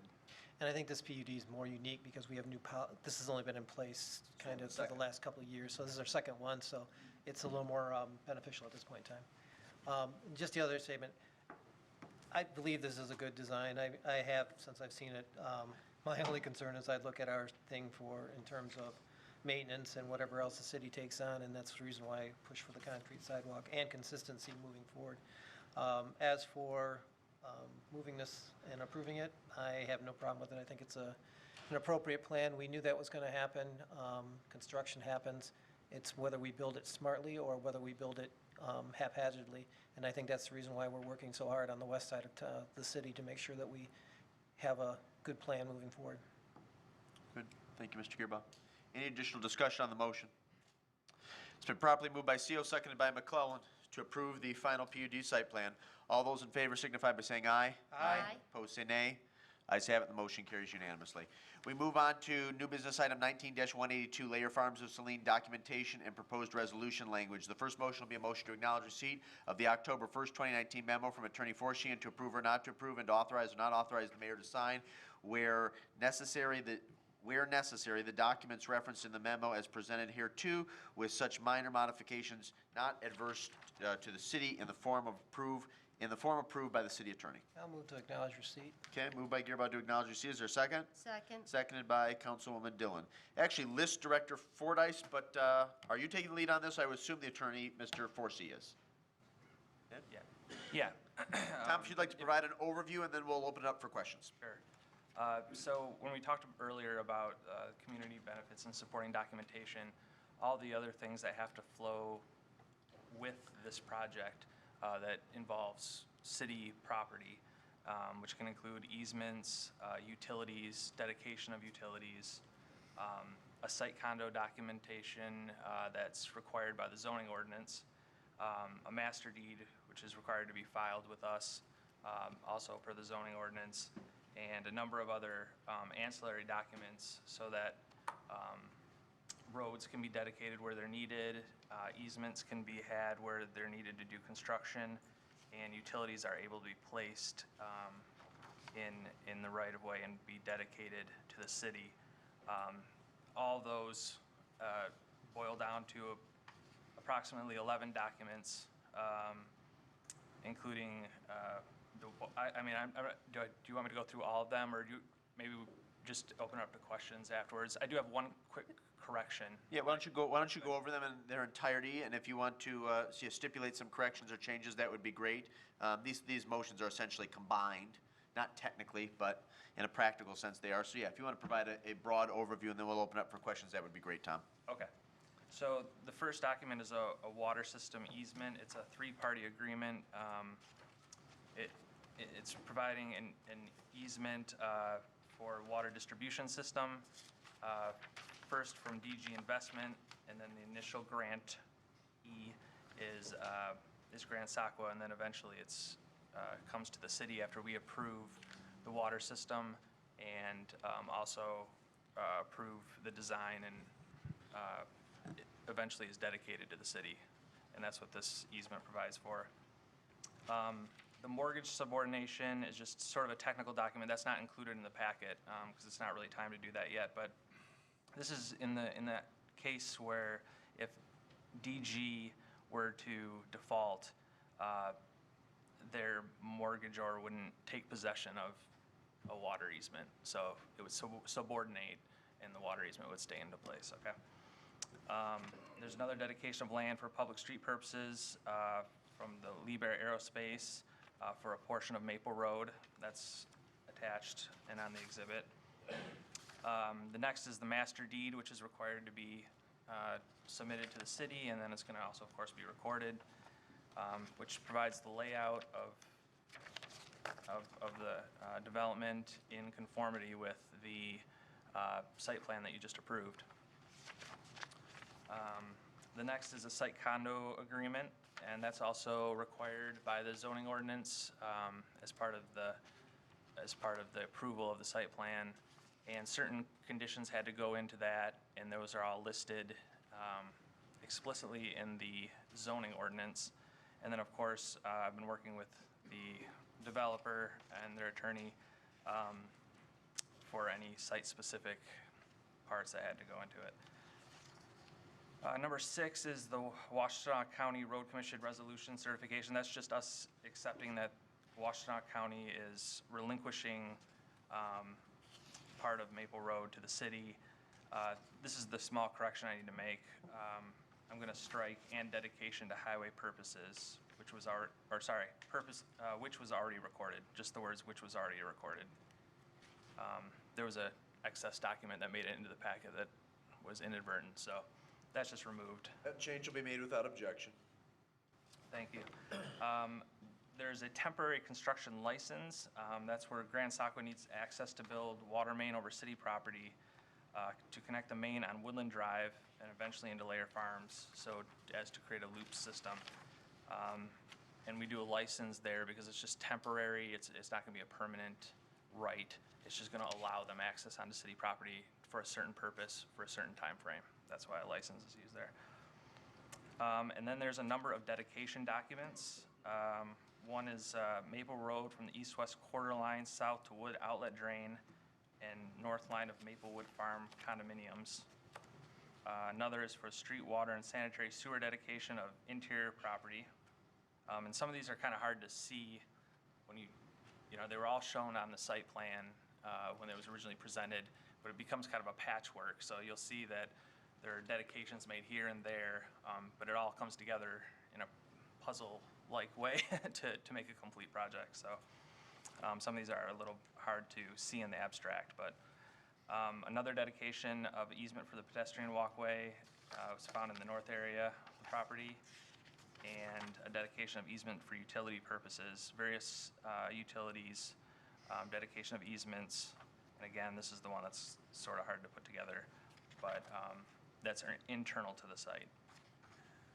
So all those together make up the supplementary documents that surround this project and allow it to happen and allow things to go on on city property and in city right-of-way to accomplish it. And I'll be happy to answer any questions about those documents. I've worked for quite some time now with the developer, negotiating the documents and putting all these together. So I'd like to thank them too for hanging with that and doing a good job. I've also spoken to the applicant on a number of occasions about many of these issues, and it is complex and multidimensional, so we appreciate your efforts and the efforts of your colleagues at Dickinson Wright. Before we open it up for questions, I do want to afford the applicant and his attorney an opportunity to speak to any of these issues if they'd like. Mr. Menzel, any comments? No. Okay, easy enough. Questions for either our legal counsel or for the petitioner, the applicant? Mr. Gearbaugh.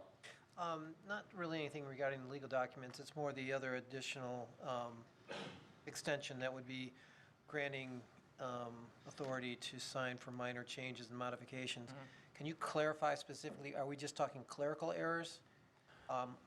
Because I personally don't want to see anything where it involves changing the language or so forth that would not be something that council would review. Yeah, I think the goal there is just non-substantive, not necessarily just clerical errors, but things that are not adverse to the city, that from the city attorney's perspective, we wouldn't make any changes that would be adverse to the city, and they'd be largely non-substantive. But from time to time, there are small language changes and things like that that are particularly minor that you wouldn't want to go back and look at an entire document If I again. may, Mr. Gearbaugh? Yeah. If I was presented with anything that I felt was a substantive change, I would not sign it.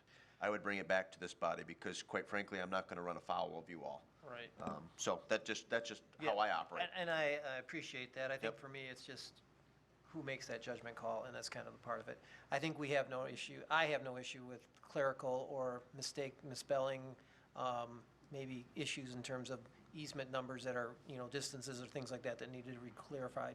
It's whether or not a paragraph changes or something else comes out of it. We've never done that in the past, and this would be kind of a new approach for this council. Okay. I can mark any changes that are made, and then, obviously, we represent you, so we're not going to approve any documents that are adverse to you, or that contradict anything that was said here at the meeting. So that's always what I'm conscious of. If it was approved in a certain way here, if it changed what you're telling me is the intent, then of course we would come back. And I can mark any changes that we have and point them out specifically to the mayor, too, with our opinion on how substantive that is. That would be another check. And I'd also like copies of those electronically, so then I could subsequently forward them on to city council, so that they could note for their records what changes were made. Sure. Yeah, and I think that's one of the things I think would be helpful to do that. Thank you. Okay. Anything else, Mr. Gerbo? Nope. Okay. Additional questions? Councilwoman Dillon and then Mayor Pro Tem Tahar. Thank you. So are all of these documents being signed now? Is there a specific order and time frame in which they are being executed? So this'll provide the authority to sign the documents. The ordering of them will change because certain things have to happen first before we accept. Okay, that's what I wanted to make sure that we weren't just signing. No, we're not just right now. blanket signing everything. This will all be ordered. Okay. This just provides the authority to do so when the time comes. We wanted to do it all in one step with the site plan and be as efficient as possible and bring it as much to you as possible. So. Okay. Anything further, Councilwoman? No, thank you. Oh, thank you. Mayor Pro Tem Tahar. Yes, so I believe all of this, this is on page 97 of our packet. In Article 5, unit descriptions, there's a reference to one story. If a house built on a unit is one story, we haven't actually seen examples of one story houses being proposed. So is that just sort of boilerplate language, or are there additional designs we haven't seen, some of which are one story? It's a more informational question than anything else, I guess. Perhaps Tom can respond. Yep, if I may, we've depicted 3 housing types that would typically be built on a lot like this, but we also want to have the flexibility to build a ranch unit on the lots as well. Okay. Single story. Okay, thank you. And then, if I may, one Please. other one. So I confess I did not read every word in all of these documents. So this is a general question. This may not even be the place where this kind of stipulation or restriction would arise. But I have heard of other developments where the condominium rules or the developer's rules or the association's rules, I'm not sure, prohibit any kind of installation of, say, solar panels to produce alternative energy. Is there any kind of restriction like that here, or is such a restriction contemplated? That would be contained in the bylaws of the HOA. Of the HOA. Okay. Yeah, so we really wouldn't. So that's. I mean, they may tell us it's going to be one way or another, and I think they do submit it to us technically, but I don't think we'd usually dip into. Okay, but that's not at this level. No. Okay. We haven't restricted anything with the master deed. Okay, thank you. Any additional questions for either the petitioner or attorney or staff members? We do have a motion on the floor. It's been moved by Gearboss, seconded by Dillon, simply to acknowledge receipt. If there's nothing further, I'll call for a vote. All those in favor of acknowledging receipt of the October 1st memo signify by saying aye. Aye. Opposed, say nay. Ayes have it. The motion carries unanimously. What about a motion now to approve or not to approve, and to authorize or not to authorize? Move to approve and authorize. Second. Moved by CO, seconded by Mayor Pro Tem Tahar, to approve and to authorize. Discussion. No discussion, easy enough. Then we'll proceed to vote. All those in favor of approving and authorizing signify by saying aye. Aye. Opposed, say nay. Ayes have it, and the motion carries unanimously. This next motion, I have to say, is a real doozy. I love the person who wrote this. When I first read it, I felt like Jed Clampett, because your terminology is on a much higher level than mine. So this motion will be a motion to authorize or not authorize the mayor to sign where necessary the ancillary documents as needed to effectuate the approval of the project in the form approved by the city attorney and to accept such streets and utility dedications after approval by the city manager in the form approved by the city attorney. Move to authorize. Moved by CO to authorize. Is there a second? Second. Seconded by McClellan. Questions for legal counsel, staff, or the applicant? Mr. Gearbaugh. Legal counsel, I guess. Where do we fall in this mixture of our review? Is this, it sounds like the city attorney, the mayor, you see it, the city manager sees it. When do we see it? You've seen it now. And that's it? That's it, yeah. It's in this packet, and it's been explained by the applicant today. So those are the ones that we went through. Those are the dedications that we're talking So about. any substantive changes to any of these forms would be what we would see then? If it had to come back, yeah. If there was something extra or something changed such that it was substantive, it would come back to you. Okay. Otherwise, it was contained here. Anything further, Mr. Gearbaugh? Nope. Thank you. Additional questions? Discussion on the motion. Then we'll proceed to vote. It's been properly moved by CO, seconded by McClellan to authorize. All those in favor signify by saying aye. Aye. Opposed, say nay. Ayes have it. The motion carries unanimously. Thank you for your time. Appreciate it. Tom, thank you. Excellent presentation. We'll be in touch. We'll proceed now to new business item 19-183, Key Bank Parking Lot Agreement. Yes, please raise the screen. This will be a motion to acknowledge receipt of the October 1st, 2019 memo from City Manager Campbell and to approve or not to approve the Key Bank Parking Lot Agreement as submitted and to authorize, not authorize the mayor to sign. Move to acknowledge, approve, and authorize. It's been properly moved by Tahar to acknowledge, approve, and to authorize. Is there a second? Second. Seconded by McClellan. Mr. Campo, whenever you're ready, the floor is yours. Thank you, Mr. Mayor. So certainly a long time coming. This is kind of a short-term trial agreement with Key Bank for downtown parking in their main lot that fronts on West Michigan Ave. I know I myself personally have put in a lot of time and effort over the last few years to try and move this off center here. Essentially is an agreement between the city and Key Bank to allow essentially a public-private partnership, public parking in their main lot on designated days and times of the week that most we see most parking pressure in the downtown. Thursdays between the hours of 5 p.m. and 11 p.m., Fridays between the hours of 5:30 and 11 p.m., Saturdays between 12 p.m. and 11 p.m., Sundays between the hours of 12 p.m. and 11 p.m. We would share in, per the terms, we'd share in cost of maintenance of the parking lot, of your basic maintenance. We would also snow plow the lot. We would also, during those specific times, days and times of Thursdays, Fridays, Saturdays, Sundays, those time frames, excuse me, we would provide liability coverage, the city's liability coverage for that public use. We would not cover during the times outside of that for their customer or other use. So that would be on their insurance. Allow us to, we put a sign designating the rules, if you will, the parking, when they can park there, et cetera. I think do my best to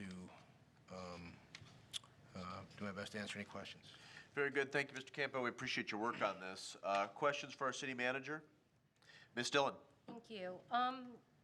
Will there be any tracking of the usage of the lot to find out whether it's being utilized? We haven't discussed that, but we could attempt to do that through some sort of monitoring process. Okay, because I guess what I'm trying to figure out is, this agreement is from October to April, which is presumably winter.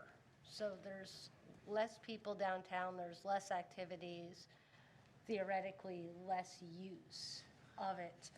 So what I don't want to do is underestimate its value in that first 6 months. So I just wanted to sort of, be aware of that. And then I guess, do we have any idea like what the anticipated cost of snow removal or maintenance would be for something like this? It'll I depend, mean, do we, part of it will depend on how much snow we get, but, I mean, Right. it's, but, Mr. Fordyce, any insights on that point? A lot this size, and the equipment we use would roughly be maybe $100 per event. perfect, okay. If I may jump back to a suggestion that my council colleague just expressed, I have no objection to developing some sort of monitoring system. I think that would be useful data. And again, the goal, of course, would be to renew this for another 6 months or extend it out longer, especially as we get to spring and summer, when there's more activity, more events in downtown. So unless there's objection, I would encourage you to work with staff to identify how best to gauge and monitor its use. Mr. Gearbaugh? Just regarding some of the maintenance and stuff, so are city staff only going to be plowing it on Thursday, Friday, Saturdays, and Sundays? no, we would be plowing it any time of the week that we get snow. Okay. And so we're sharing in that expense, or we're covering that entire No, expense? that's one of the terms we would cover that entire expense. Okay. Because I'm reading the paragraph about where it says we share equally in the maintenance, cleaning, weed abatement, resealing, striping, minor patching, and so forth. Is there any of that intended during this next 6 months? So, yeah, if in fact, if that were required, and I think because of the months we're going into, be very minimal, if any, cost, but they would essentially, they would be responsible for doing that, and then they would invoice us, and we have 30 days to either pay that or appeal that and say, hey, how come we're paying you this amount? Yeah, I just don't want to have them all of a sudden decide to stripe all that parking lot and everything and come to us when we haven't striped our own parking lots, so. Sure. Okay, thanks.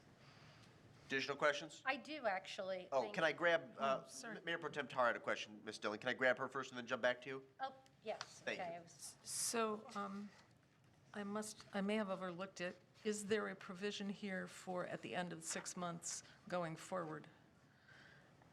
Or determining whether to continue the, There's not an automatic renewal, but essentially it would be, what my plan is we get closer to the April 30th, probably end of March, we would talk with KeyBank and see how they're feeling and see if they want to renew it and extend it out for a longer term. okay, thank you. Councilwoman Dillon? Thank you. So I wanted to continue on. It talks about that it's the driveway on the Michigan Avenue side of the parking lot. So does it not include the rear access? Correct, well, as far as the access, they're allowed to access, but as far as what the parking area is in that main parking lot, the large parking lot, on the fronts on West Michigan Ave, and that would be the lot per the Exhibit A, which is outlined in the red. That is the parking lot that we would be responsible, or the portion of the parking lot that we'd be responsible for helping to maintain as well as to snowplow. So then the rear of the parking lot where the ATM is, we are not responsible for that. That's correct. But we can still egress through that? Yes, there's a provision about using the private, where is it, I'm sorry.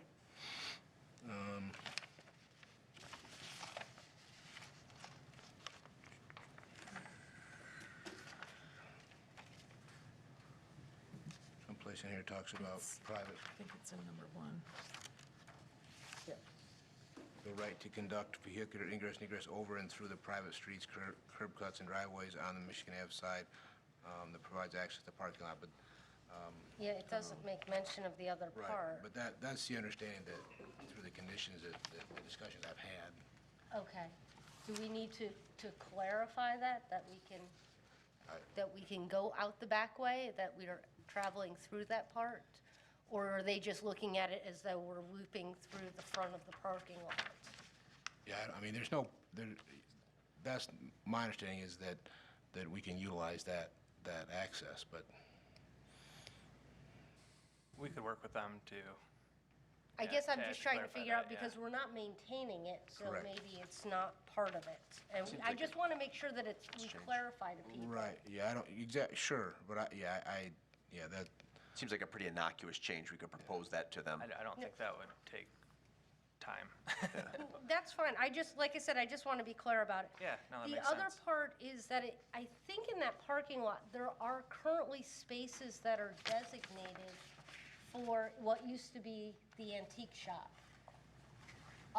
Do they still maintain those, and we don't have access to those spaces? Or do they belong to the lot and it's a courtesy to those businesses? yeah, so, they're, late last week, that came up, they're looking into that, because they're of the understanding that they owned all of those spaces. And so, at this point, it would simply, from my perspective, and talking to Tom, I mean, it'd be a simple, I mean, they're two spaces, I think the bank has represented that they own all of it, and they're maybe letting others use it out of courtesy. If that turns out not to be the case, that they can produce documentation that shows that they actually do have those two spots, it would be easy enough we could pluck those out of the agreement, and modify the exhibit slightly. That's fine. I just kinda want to carve make those sure out. we're not stepping on the toes of those businesses if they utilize that spot Right, and think that, oh, after 5 PM, they're out of luck. yeah. The other thing I wanted to ask about is on the maintenance. Is it just the actual roadway, like the pavement part, or does it there's a sidewalk that's in there? There's like sort of the grassy area between the sidewalk and the parking lot? Are we now taking on all of that? my understanding is simply the pavement. Just the pavement. Is the parking lot, Okay, for parking purposes. okay. I think that's all I have. Thank you. Very good. Additional questions? Discussion on the motion. Well, let me just say that, as my council colleagues will recall, and as many in the audience and those who will be watching at home will remember, developing a public-private partnership for the Key Bank lot was essentially the low-hanging fruit that was articulated and enumerated in very clear and unambiguous terms in the parking analysis that we recently completed. And I know that staff, specifically legal counsel and the city manager, have worked a long time to craft an agreement. It's not perfect, but I think it's very good, and I'm hopeful that it can be used as a template in the spring and summer moving forward, so that we can use this really critical piece in the heart of our downtown for public parking after hours and for special events when we have large groups in our downtown. It will ultimately improve the viability of our downtown and make it more user-friendly. The one thing I would note, Mr. Campbell, is acknowledging how long it has taken to get to where we are now. I would start, my strong recommendation would be to start engaging Key Bank already in February if we're looking for a renewal. Because, well, just based on how long it took to get to this point, I think we're going to need to give ourselves ample time to craft an extension or an additional agreement. But strongly in support of it, and thank staff and legal counsel for their efforts. Mr. Gearbaugh. I may have missed this. What was the reason why they wouldn't allow us to park on Mondays and Tuesdays and Wednesdays? Again, I think they wanted, for lack of a better term, baby steps. Okay. They didn't, and Mayor Morrow may recall as well, when several months ago, when we were finally able to have a phone conversation with the folks down in Cleveland. They didn't give a reason. They just said, hey, what are the priorities? What are the main needs? So we can do a trial agreement, see how that goes. Yep. Thank you. Ms. Dillon? Thank you. Just one question. Mr. Campbell, just for clarification, this will be public parking for patrons, or will this be part of the employee hang tag parking process? The plan for this would be public parking for customers. Thank you. If there's nothing further, we do have a motion on the floor moved by, I'm sorry. I just wanted to take the opportunity to say thank you to Mr. Campbell and staff and the attorneys who have worked on this. I think we only have a small inkling of how challenging this was, and I thank them for their stick-to-itiveness. Very good. It's been properly moved by Tahar, seconded by McClellan, to acknowledge, to approve, and to authorize. All those in favor signify by saying aye. Aye. Opposed, say nay. Ayes have it, and the motion carries unanimously. Thank you. We move on to new business item 19-184, award of sidewalk construction contract. This will be a motion to acknowledge receipt of the October 2nd, 2019 memo from DPW engineer, city engineer, DPW Director Fordyce, and to approve or not to approve the sidewalk program construction contract with C&D Hughes in the amount not to exceed $100,000. Move to approve, acknowledge and approve. It's been moved by CO to acknowledge and to approve. Is there a second to that motion? Second. Seconded by Mayor Pro Tem Tahar. DPW Director Fordyce, the floor is yours. Thank you. This would be the second phase of the sidewalk program. We went through the round of cutting where we moved trip hazards, and that was fully funded by the city. Then we had one round of sidewalk replacements where we surveyed the walk and determined which sections were city responsibility, which sections were property owner responsibility. This is the second round of that process. Several meetings ago, council awarded a contract to Manic Smith Group to help with the construction engineering of this. They went out and surveyed the walk, made the preliminary determinations of responsibility for each flaw, and then put together contract documents and put this out to bid. We were nervous for a while about whether or not we were going to get any bids. Initial responses from several contractors was, as many contractors right now, too busy, too busy, too busy. But we did get 4 bids, and in anticipation of it being difficult, we amended the contract documents to provide an alternate completion period next year. But we did get one solid bid for completion this year, and it exceeded our budget.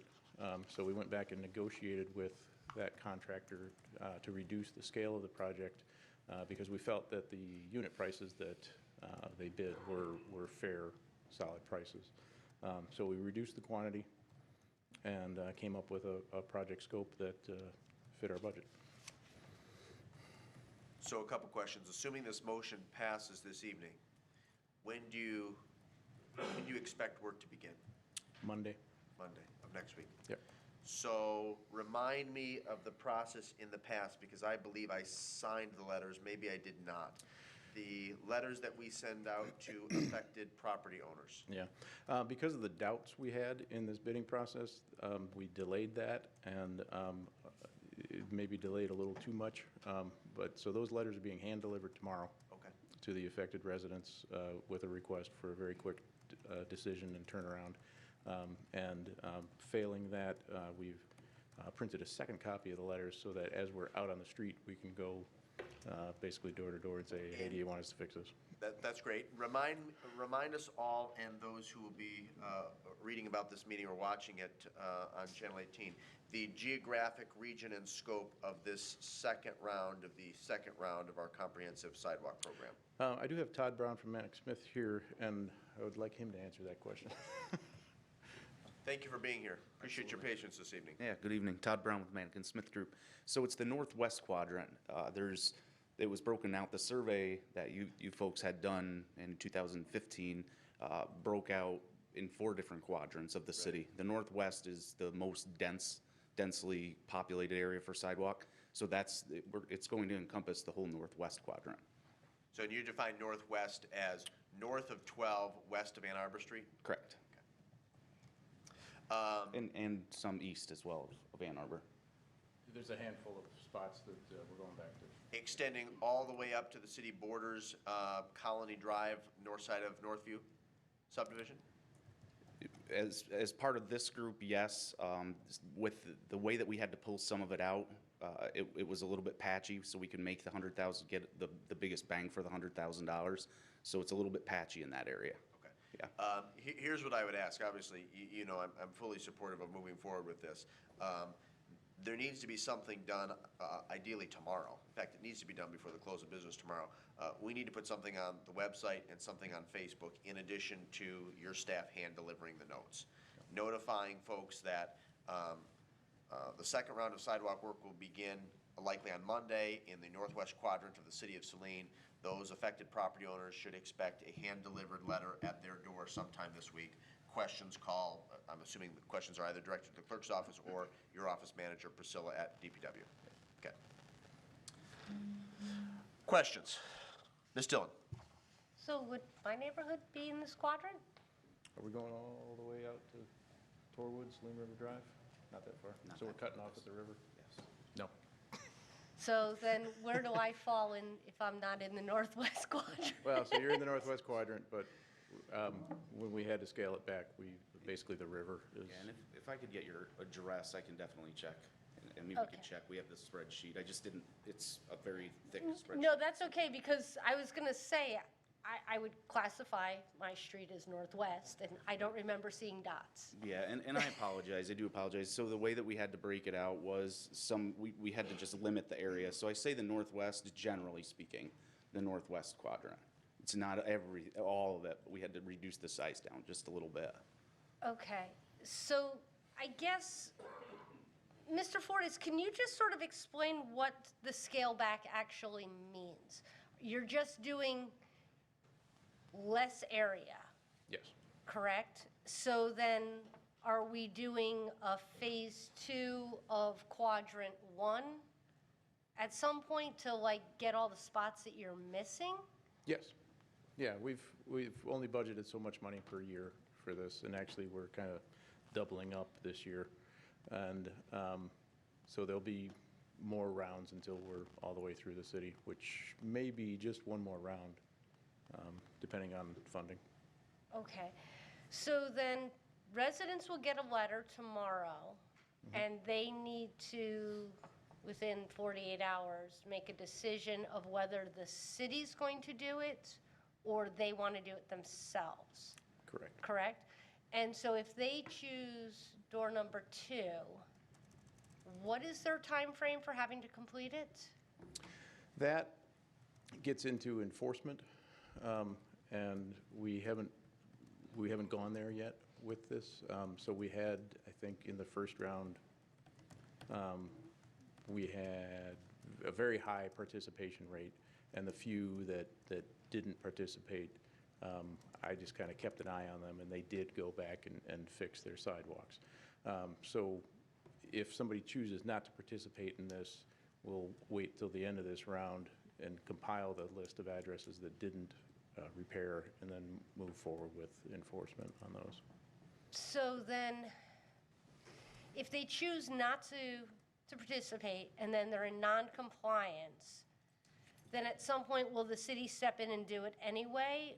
Like, and then, I guess what I'm getting at is why we're giving people the option, why we just don't do it and bill them Because for our it. ordinance doesn't allow it that way. Okay. I just wonder, like, how long are you gonna be chasing these pieces of people? I mean, we're going to be chasing the project as a whole for at least another year, maybe another 2 years, to get through the whole city. And then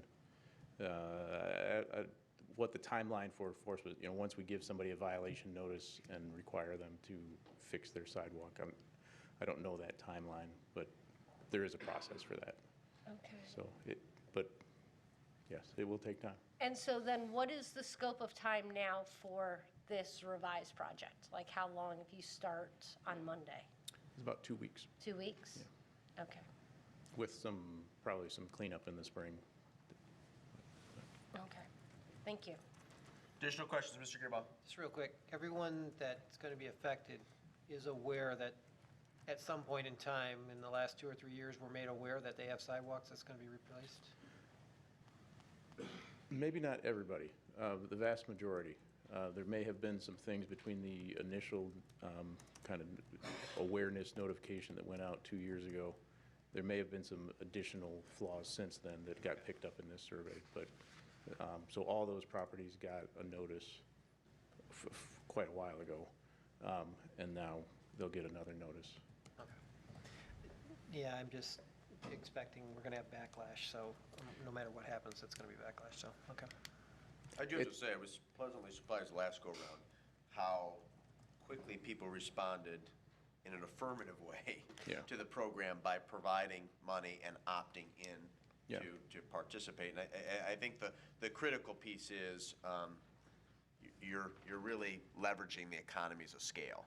And if you, as an individual homeowner, have to call a contractor out to replace 2 or 3 squares, it is likely going to cost you quite a bit more than having the city do the work.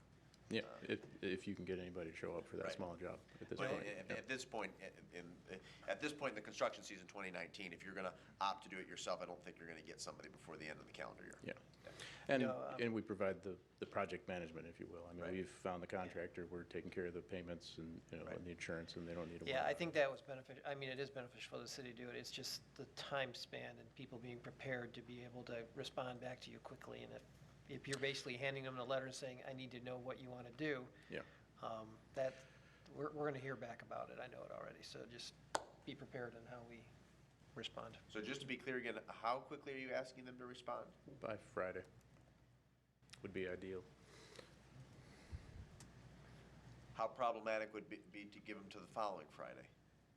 We'll be halfway through construction by then.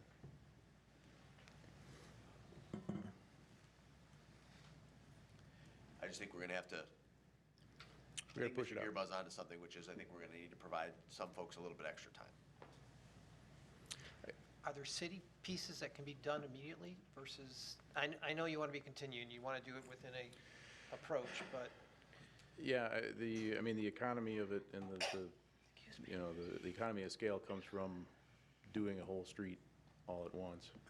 And that, so jumping around too much makes it difficult. We may have a little bit of flexibility in there, depending on how the contractor is set up, but generally speaking, it's, they want to move from this one to this one to this one to this one. Perhaps if we could start on a street, though, where we know that we're liable for the vast majority of the defects. You can Yeah. slip through Yeah. and answer tomorrow. Yeah, generally, it's pretty mixed, Okay. it's, So I but thought- we can try to find the best starting spot. I do think, Mr. Gearbuzz is spot on. I think there's some folks we're going to need to give a little bit of extra time to. And I It's- think the vast majority understand the benefits of this program. They'll want to participate, Yeah. but I think it's always challenging when you ask people to make decisions on the fly. Yeah. So, okay. Mayor Pro Tem Tahar.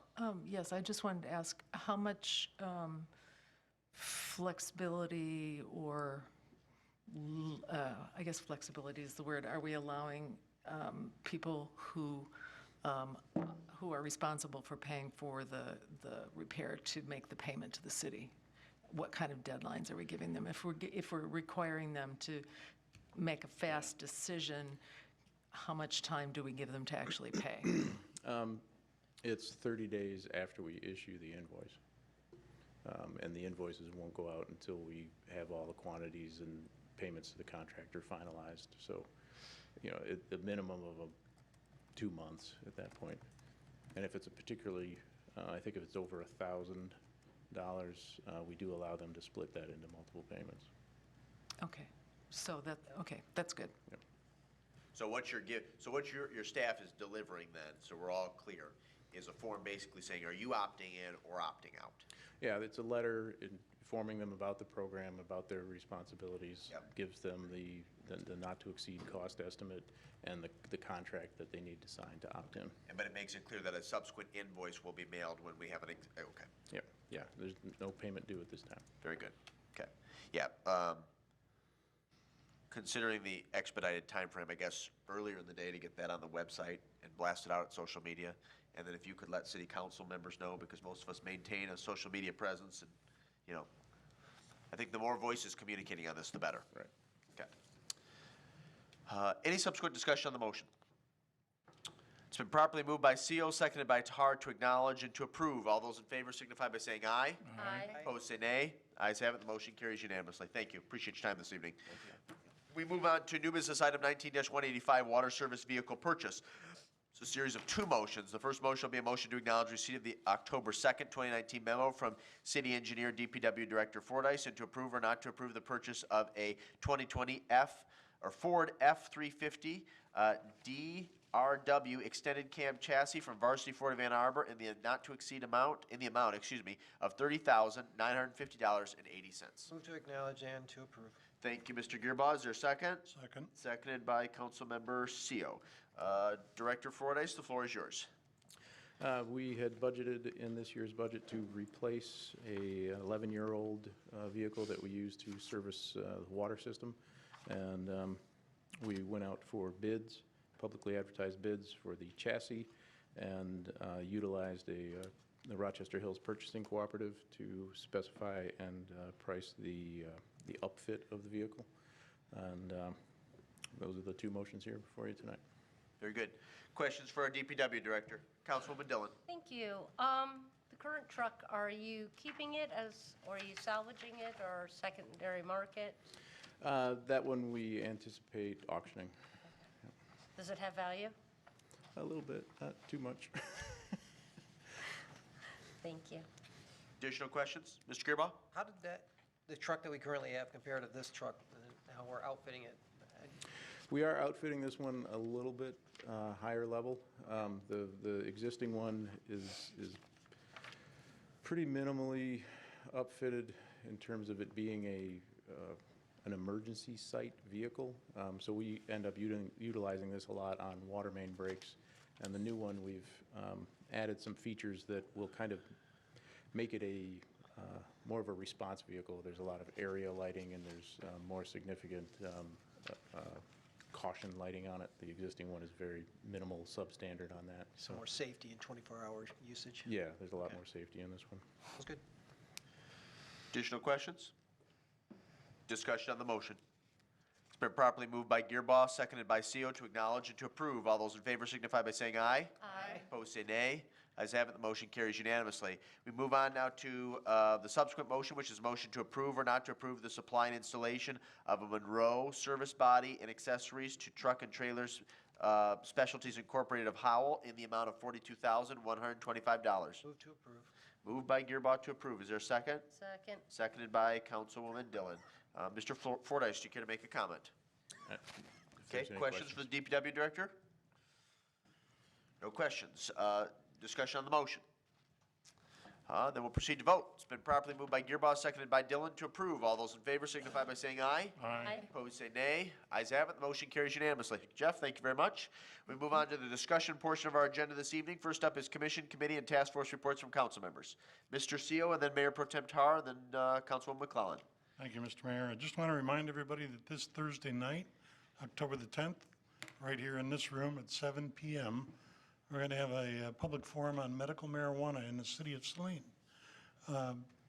Our city attorney from Dickinson Wright, Jessica Wood, who apparently is a person well-versed in the medical marijuana laws in the state of Michigan, will be here to help us through that forum. She'll make a presentation at the outset about the state of the law. We will then have a time when citizens are allowed to publicly state their feelings and whatever comments they might have, and then there'll be a question and answer period. So we encourage anybody and everybody who has a desire or the ability to come to please come and participate in that forum. Also, at that time, we're going to begin sending out a questionnaire, or I guess we're not going to send it out, we're going to have it available for citizens of the city of Saline to complete on the very same question. We're going to ask that those be completed and returned within a 2-week period so that we have them back here by October the 25th so that we can tally them and provide them to the Medical Marijuana Subcommittee for their perusal and then to further make a final recommendation to City Council on the presence of medical marijuana in the city of Saline.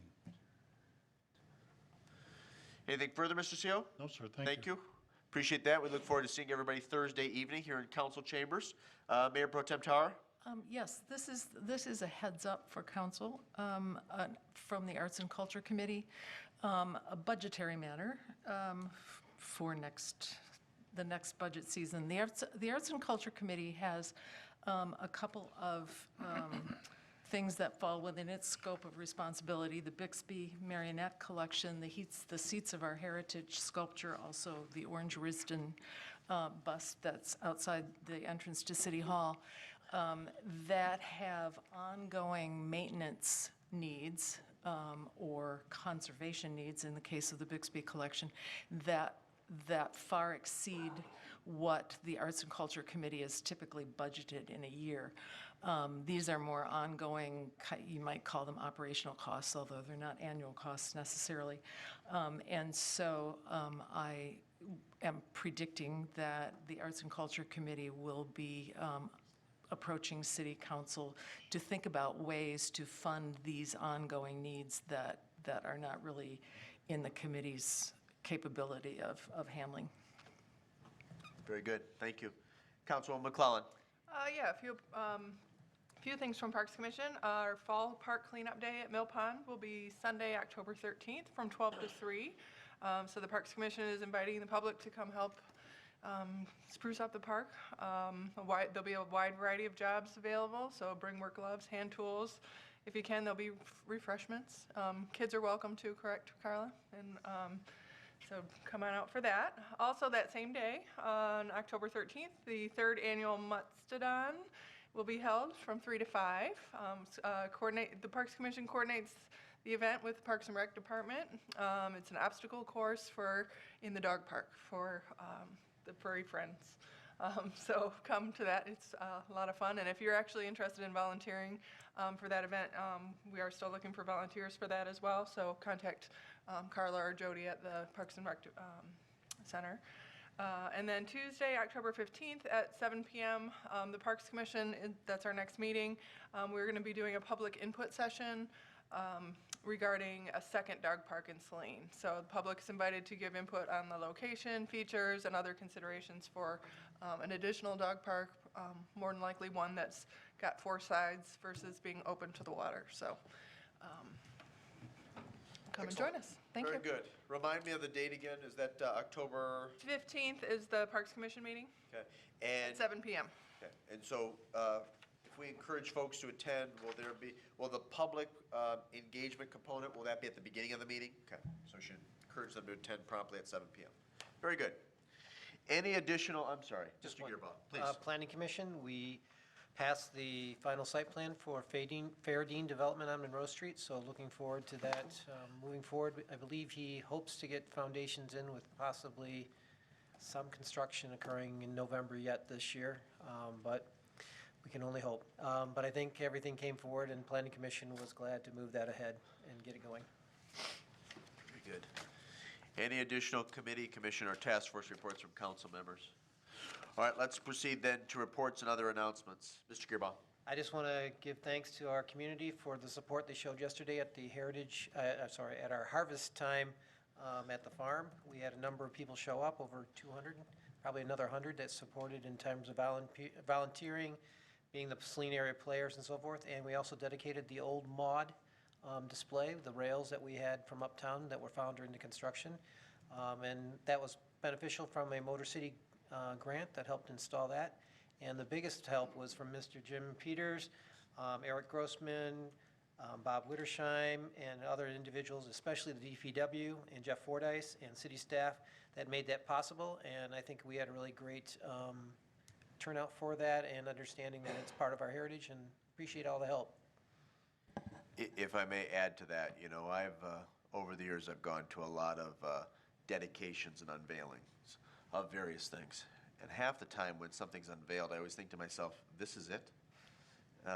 But the old mod display and corresponding information plaque at the Rentschler Farm Museum was very impressive. I mean, that exceeded my expectations. So to you and your colleagues, Mr. Gearbaugh, on the Historic Society Board, well done. That, I think, is something that will be treasured and enjoyed for generations to come, and a great way to celebrate and teach our folks more about our history. So, really nice event. Additional reports or announcements? Mr. Seal.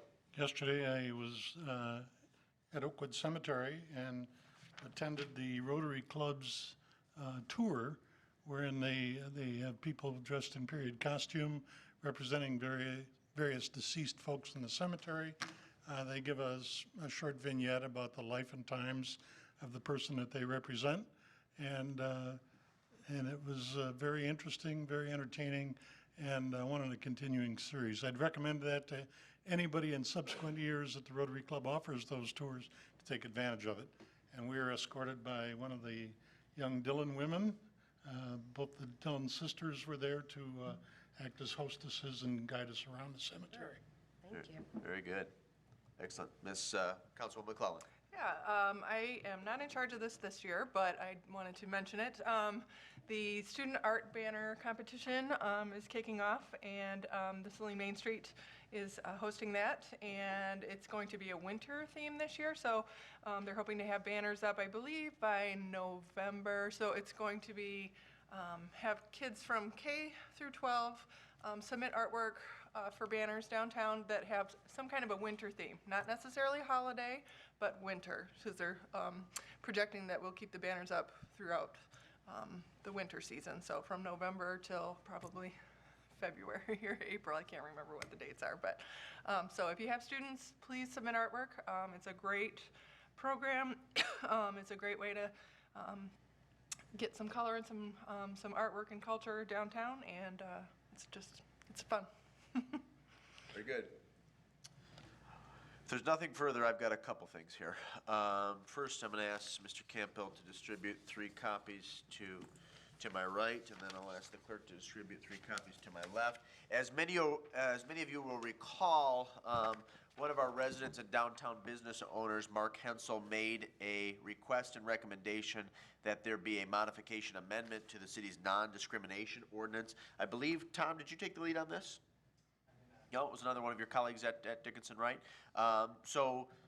Subsequent to having a discussion with Mr. Hensel and better understanding his concerns, I relayed those to Dickinson Wright and to the city manager. They have drafted the amendment, which I just distributed. I subsequently sent it to Mr. Hensel for his review and comments, and I also provided it to my 3 council colleagues who worked on drafting the non-discrimination ordinance 2 years ago. So it would have been Mayor Pro Tem Tahar, Councilman Gearbaugh, and Councilwoman Mitchell. So what I'm asking is for you to take a look at this, to let me, the city manager, or our legal counsel know if you have any questions or concerns. My intent is to have this on our next council agenda, which would be on the 21st for consideration and for adoption. And in addition to that, I ask that you distribute 3 of those to my right and 3 of these to my left. Mr. Mayor? Yes. About the amendment? Please. So I had sent in a number of questions. Presumably we'll get answers to those before or as part of the information if this comes back to us. Probably. I'm trying to remember. Yes, we'll make sure to refer that to Dickinson Wright and get you the questions that you asked. Thank you. So apart from the NDO, and I communicated this to all of you via email last week, I believe that it is vitally important that we engage somebody new and different with a fresh set of eyes and a new perspective to lead our annual strategic planning process. I have to give a lot of credit to the city clerk because she vetted and reviewed a number of individuals and applicants and referred me last week to the Success Studio. She spoke to Marilyn, the CEO and CEO. Actually, so she's the Chief Executive Officer and the Chief Exploration Officer, I like that, of her own company. She has worked with many nonprofits, municipal clients, and large corporations. I had a conference call with her last week, which the city clerk also participated in. I feel that she has the skills and the attributes to successfully lead our strategic planning session, or successfully lead our strategic planning initiative later this year. And in addition to some highlights and background on Marilyn and her business, which are on the cover of the sheet I distributed, on the back the city clerk took the liberty to identify some potential meeting times that do not conflict with existing board and commission meetings that are already on the schedule. So for the public's benefit and for city council's benefit, what we've done the last several years, which I actually think is productive and useful, and I would recommend that we continue to do this, is we have an initial session which includes city council members and department heads. Then we have a subsequent session where we invite the public to participate, and city council members, along with department heads, usually lead breakout sessions. And then we reconvene sometime in January to wrap up the process and to finalize our goals and objectives for the next fiscal year. So I'm looking for two things this evening. One, I'd like to identify some dates for at least the first two sessions. So our initial meeting with our consultant, and then the subsequent meeting where we engage the public. And I'd also like informal approval from the city council to work with the city clerk, city manager, and Ms. Semonik to develop sort of a rough proposal, which would also identify the cost for her services. So does anybody have any objection if between now and our next meeting on October 21st, if the city clerk and I work with the Success Studio to develop a proposal for your review and consideration? Does anybody object to that? No? Okay. Ms. Dillon? I just wanted to comment that I've attended, she's a facilitator for MML events. I've seen her, and actually she is slotted to at some point present for Saline Main Street. Oh, very good. So she comes very highly recommended. I think she indicated to us on the phone that she's semi-retired, but she is working with MML, a former city manager from, I think, Mount Pleasant, who's now on MML staff, is using her for some conflict resolution and team building exercises. So she's selective with the clients that she takes, which is wonderful to hear that she'll also be working with Saline Main Street.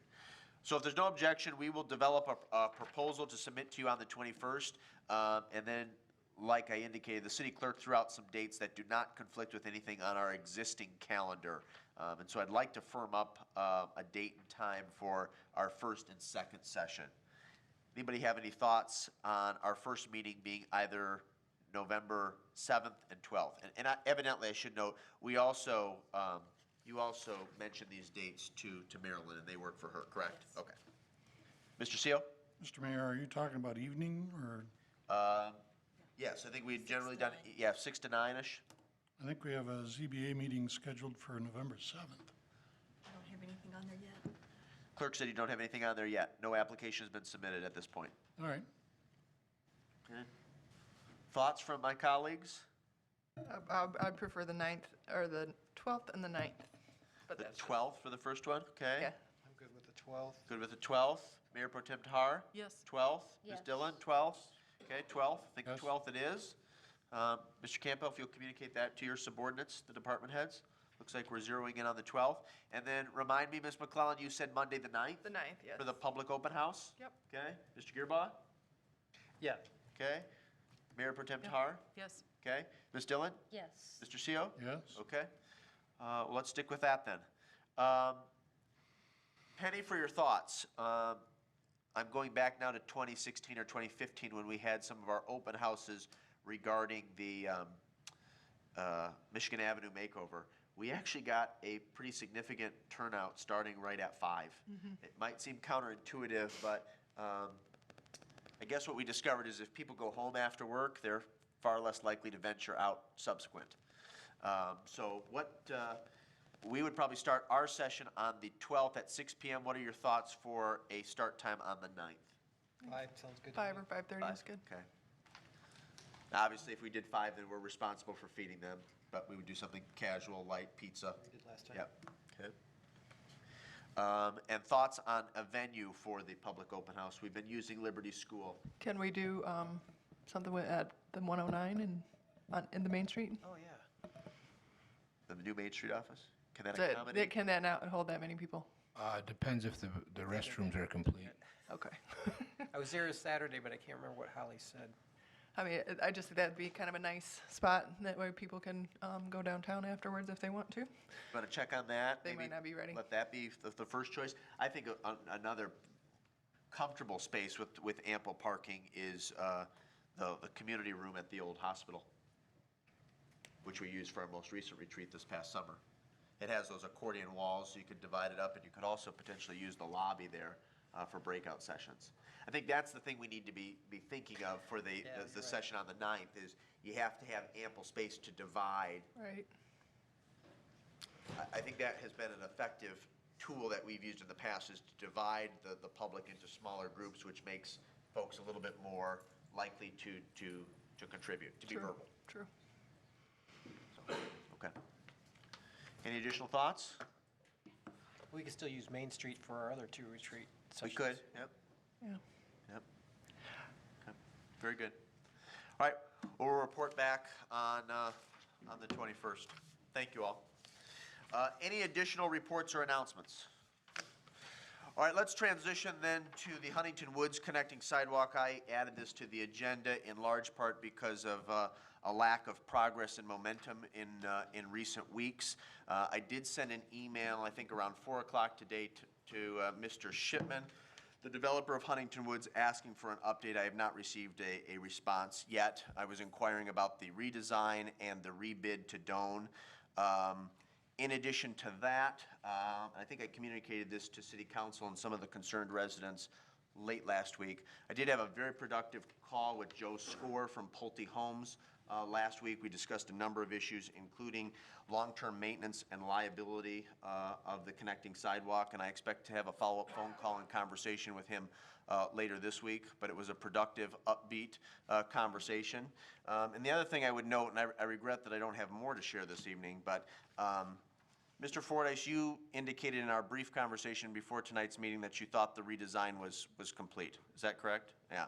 I have not had an opportunity to look at the redesign, but after review of the redesign and after review of the rebid that will be submitted by Doan, because I want to better understand the costs, I may have a recommendation regarding a change in oversight and management of the Huntington Woods connecting sidewalk. I'm not prepared to make a recommendation tonight, but I anticipate if I get that information later this week to communicate something out to you all in advance of our next meeting, and I'll also include some of the residents in Huntington Woods Phase 1 and 2 who are interested in this project. Any questions? Mr. Gearbox, please. Do we anticipate this being completed this fall still? I'm very hopeful, but I'm not optimistic. I mean, I'm just thinking that we're running out of time, and especially if they've got to do some more bidding and everything, so. Okay. Yep. I appreciate all the work you've been doing on it, though. Thank you. Anything else? No? Okay, then let's transition then to the organizational review. Mr. Campbell. Thank you, Mr. Mayor. Just very briefly, an update, former DPW Parks and Cemetery foreman Dan Bennett has been promoted to the new position of Deputy DPW Director. Dan started his new position on September 30th. I'm looking forward to some great things from Dan in this new position. Interviews for the Assistant City Manager Community Development Director position took place last Thursday and Friday, so I'm working on hopefully a conditional offer here very soon. And then department heads will begin including their new performance measures in their September 2019 monthly department reports. Questions for the city manager regarding the organizational review? Ms. Dillon, please. Thank you. What exactly are the new performance measures? What is that you're doing? And Well, so what we've asked, as you may recall, there were some recommendations, suggestions made for some possible performance measures for the departments included in the review. Majority of them typically have some sort of measure, but looking at reevaluating and seeing if there's different ones that could be more beneficial, different ways to do things, and so that's what I've asked them to do, and that's so they'll begin putting them in similar format. Some may change their formatting and some may not, but just looking at different performance measures to help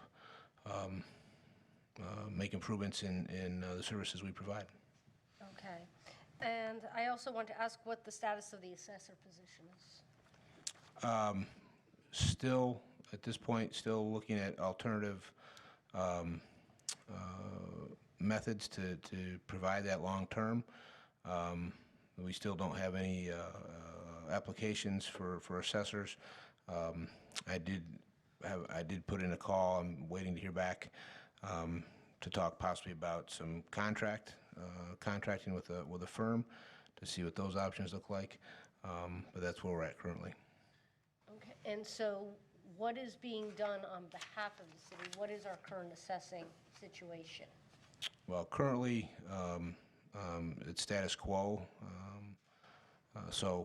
But again, for the long term, I think we're going to have to do something different than we are right now, probably. So status quo meaning what? With Mr. Brazeau, so we're going to actually meet and talk tomorrow about that. Okay. Mr. Gearba, do you want to add anything? I wanted to add in there. Yeah, I met with the mayor, I met with the city manager and a couple individuals, and we've discussed some approaches, and I think we're moving ahead with some other ideas that I think at this time are appropriate due to the market and the issues that are affecting us in terms of what kind of people are available and what the expectations are of any kind of employees. So I think right now we're just trying to determine how we can address it effectively and come back to council. And Mr. Gearba, I appreciate those comments, and my colleagues will recall that city manager, along with the city treasurer, current assessor, Mr. Gearba, and then one of our attorneys from Dickinson Wright are serving on a search committee relative to the city assessor's position. So as things come up that you feel it's appropriate and pertinent to share, Mr. Gearba, I hope you'll do so. I will. Thank you. I also want to acknowledge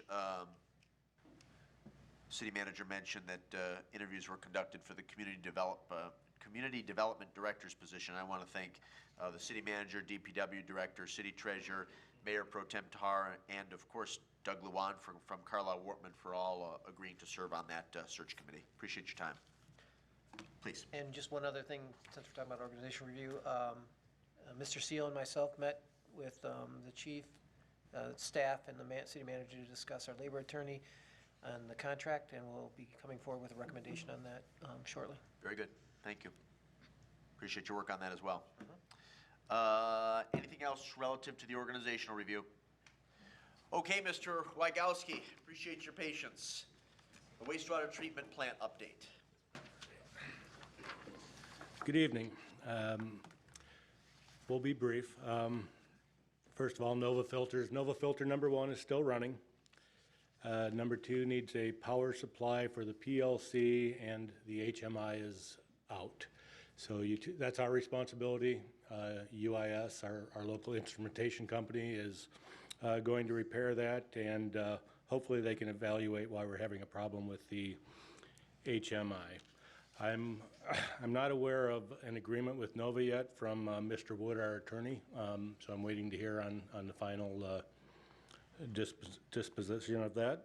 And as far as the RBCs, we're getting 5 new electrical starters installed this week. Tetra Tech hopes to have their RFP issued in 7 to 10 days and to award that contract by Thanksgiving. I did get a new odor sniffer, but I haven't had the chance to get it up and running and calibrated yet, but I haven't received any odor complaints recently. No news is good news on that front, so I'm happy with that. One thing that happened this weekend, shifting to the water plant, in accordance with, in coordination with the DPW's flushing the hydrants, we wanted to flush the sediment from the water towers. The industrial drive water tower, it's called a mud valve that you open to drain the sediment. That would not open. So we had Tom Rounds in from Dixon Engineering. He was in Ypsilanti on Thursday, and he came over and looked at the valve, and he said they fell frequently. So I was out of town that day, but we decided to have an emergency replacement of that valve so we could drain the sediment. American Soy has been having problems with sediment in their line, and the flushing doesn't seem to be helping. So we were thinking it could be the sediment buildup in the tank. So we currently have the large tank drained. They installed a new valve. Mr. Round said that type of valve that was installed there is prone to failing. So the issue with that is the epoxy they used on it has to dry for 5 days. So we won't be able to begin filling that tank again until Friday. And at that time, we'll superchlorinate it, let it sit for 6 hours, fill it all the way up, let it sit for 24 hours, do a bacteriological test on it, and then let it sit for another 24 hours, read the back T-test, do another one, and at that point, we'll be able to put the tank back in service. So right now, we have the Henry Street Water Tower and our high service pumps operating from the water plant. Will that have the industrial park water tower being essentially offline? Does that have any impact on, well, specifically our businesses, but our homeowners, our residents' water quality, pressure, et cetera? It will affect pressure somewhat. I'm not sure this is highly unusual. We're planning on replacing that valve in the spring of next year when we paint that tank, but we went ahead and did an emergency repair on it. So this will give us a good trial run on that, but pressure is running a little lower. I increased the speed on the high service pumps to keep the pressure up a little higher, but that was 600,000 gallons of storage that we have there that's supplying pressure to the system. I think your approach was wise and prudent, Superintendent Wagowski, because of the impact that it may have on some of our larger industrial facilities and on some of our residents, much like our approach with the sidewalk program. I would recommend by the close of business tomorrow some sort of proactive message on our website and on social media communicating this. Very good. And I was gonna tell you something else, or gonna ask you something else. Oh, I can't think of it now, so let's transition to Mr. Gearbaugh, and maybe it'll come to me. Yeah, just to clarify, the last concern I had was on 9/29, so it's been a week or so on regarding the odor from Mrs. Armbruster again. The other question I had on, how often do we exercise all of the valves and things? Was that one of the questions with this valve, that is it part of our regular maintaining, or? Yeah, I'm not sure when the last time it was exercised was, but it's normally done with the routine flushing, which is, I believe traditionally has been once a year. DPW does the flushing throughout the system. So this is the first time we've tried that since I've been here. No, I didn't know if it was part of a regular maintenance program, and it finally just this last year seized up or something, but. Mr. Rounds did say that that valve is no longer, it's an obsolete type valve, that it is prone to failure. Great. I don't know why they put them in the first place then, but.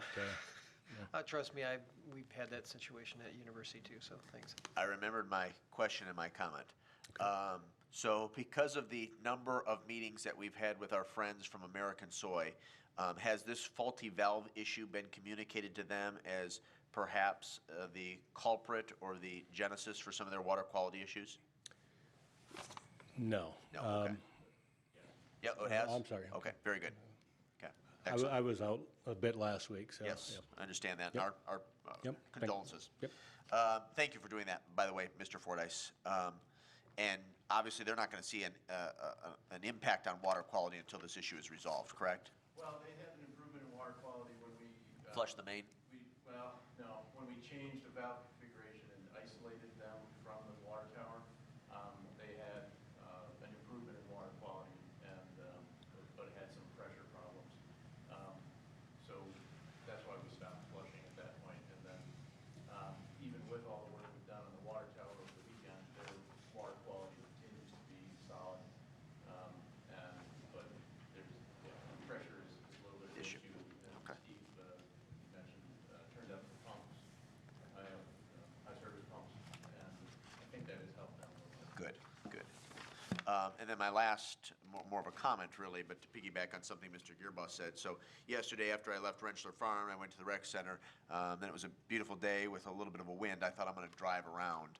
So as I'm Monroe Street, Henry, Mark Hanna, Knollwood, Crestwood, Anwood, South Ann Arbor, and I did not detect any odor. So yeah, positive. Anecdotal, but positive feedback nevertheless. Okay. Anything else for our wastewater treatment superintendent? Steve, thank you. Okay, Appreciate thank your you. time. Anything else to be brought up under the discussion portion of tonight's agenda? Ms. Dillon, please. Thank you. I wanted to ask if we could start having a discussion about recording other meetings, specifically planning commission meetings.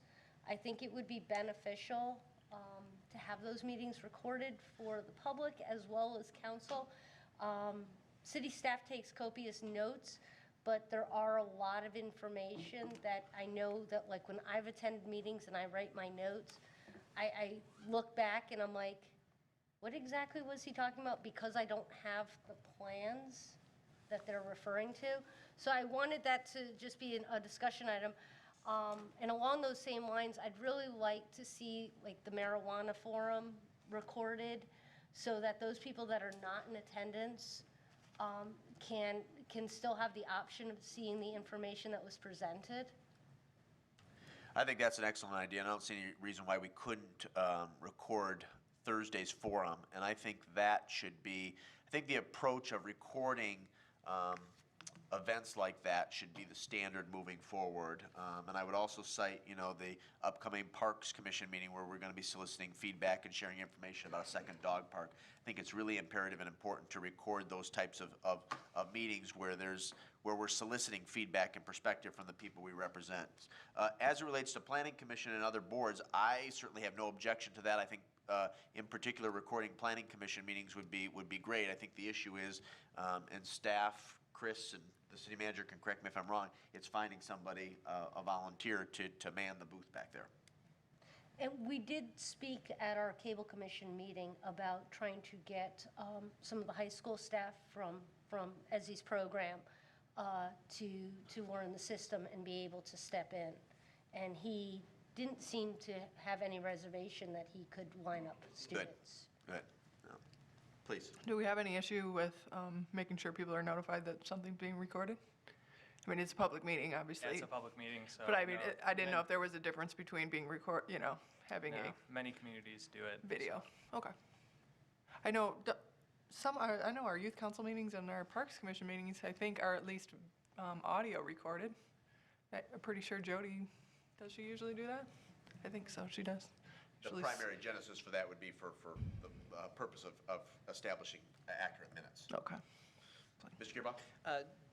Past experience was, I think there was a concern that planning members aren't elected like we are, and so that they felt they might be more subject to attack or something like that perspective, but that was in the past. I think we have a more social media aware group, and we have to be prepared to put ourselves out there for whatever we need to in terms of getting the public informed. So I'm supportive of it. I was back then too.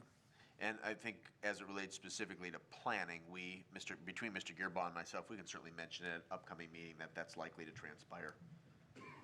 Thank you. Yep, very good. Any other reports, announcements, or items that folks would like to bring up during the discussion portion of tonight's agenda? No, then we'll proceed to our second public comment period. Under the Open Meetings Act, any citizen may come forward at this time, make comment or question to City Council. This public comment period will be limited to 3 minutes per person. Anyone who would like to speak is requested but not required to state his or her name and address for the record. Mary Hess. I was hoping that the council was going to address the concerns of the storm sewer capacity and the sanitary on Oak Creek, and the assurance that the layer farm will not jeopardize this area, and hopefully this area can be fixed, because many on Oak Creek had problems this spring. The 100-year flood seems to be coming twice a year now. And as you said, Mayor, when we had the Boundary Commission to bring in the layer farm, it was to bring in the industrial park. And so that went to the board, the Boundary Commission. But when we brought that in, I'm sure that it was not to promise building to the jeopardy of others that are living here. And we have, since the 40 years, we have brought many areas online and small subdivisions. Number two, I wanted to address, our city has so many wonderful people, and I noticed that our Saline District Library Board of Trustees, I don't know the area that takes in. I thought it took in like the school district for appointments. And the gentleman that was appointed tonight by you lives in Ann Arbor. And Pittsfield Township. Township. Pittsfield Township. Pittsfield Township. And, Pittsfield Township. Pittsfield Township. A Okay. third of Pittsfield Township residents have Ann Arbor mailing addresses.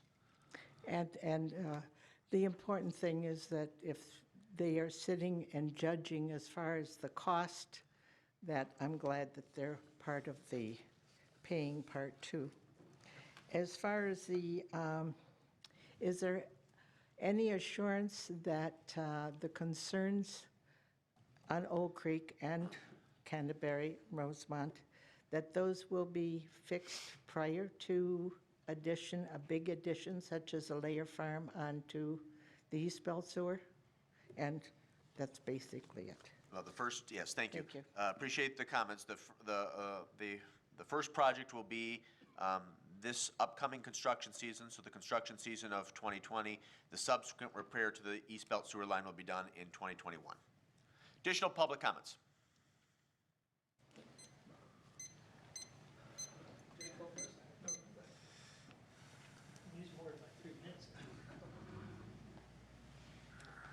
Would I could object, actually?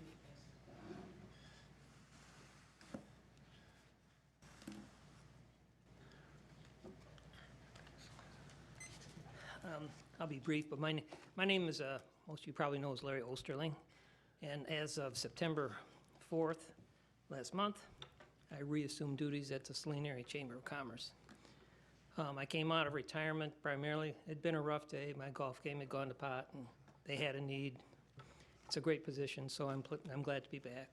I'm not calling myself an interim as much as I'm just saying they had a particular need. We needed to do some restructuring maybe, so I'm there as long as I wanna, or as long as they'll have me. But we've always valued our relationship with the city of Saline as well as our area townships. Obviously, the Chamber of Commerce is business-driven. Our memberships are businesses, area businesses, and we're all about positive economic development. So I really have nothing more to add unless you have questions of me.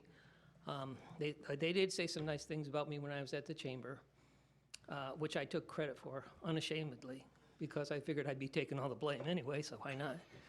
But the truth is, we have a great community.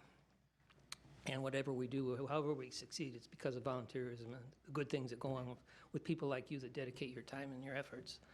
Our chamber, I do believe, is still probably the biggest in the county that services just one community, and there's a reason for that. It's because we get involved, and we've got some great things going. So with that, I'll sit down. Thank you, Larry, and welcome back. Thank you. Additional citizen comments?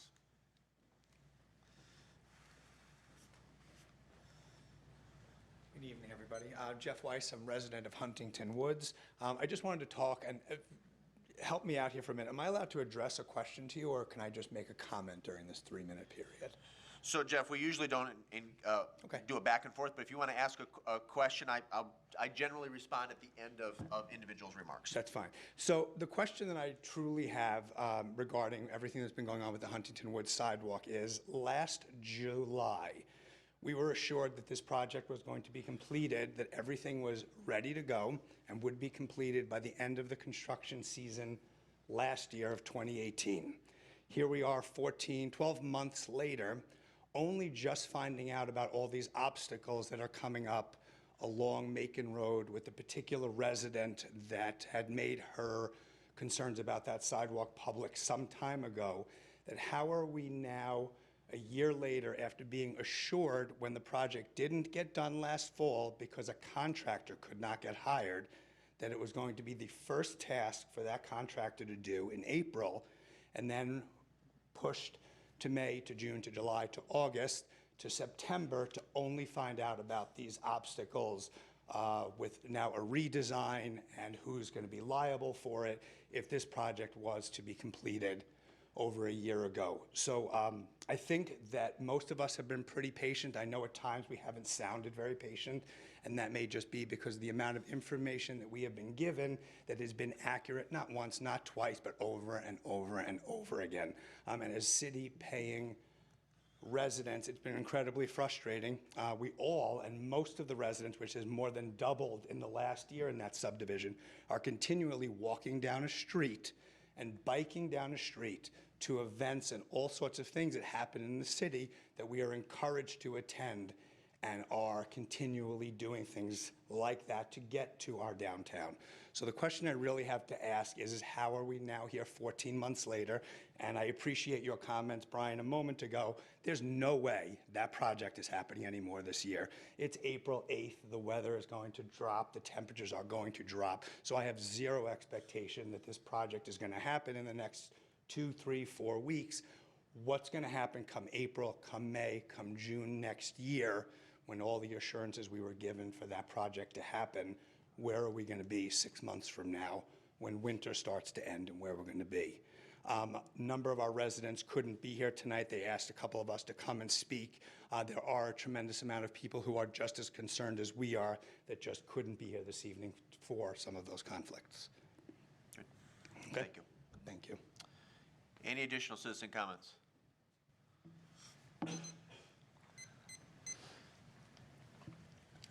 Good evening, Mr. Mayor, members of the council. My name is Dietz LaFar. I'm also a resident of Huntington Woods, and wanted to echo everything that my neighbor Jeff just said. We're becoming increasingly concerned.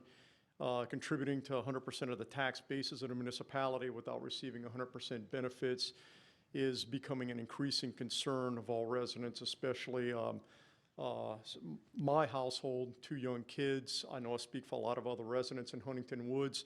There are a lot of children in there, a lot of young families who would use the sidewalks into the city to participate in a lot of events. And it is increasingly dangerous with trying to bike or walk the curve. I have one particular question. Mr. Mayor, you mentioned the redesign and rebidding.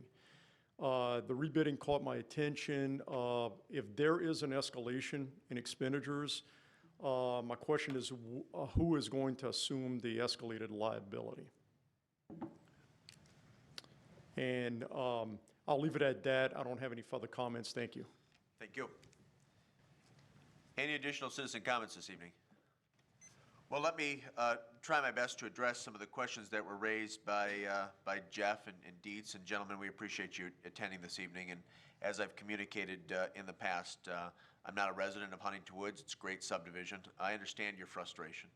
And I take no joy and pleasure in providing information that turns out to be inaccurate or false. So I apologize for that.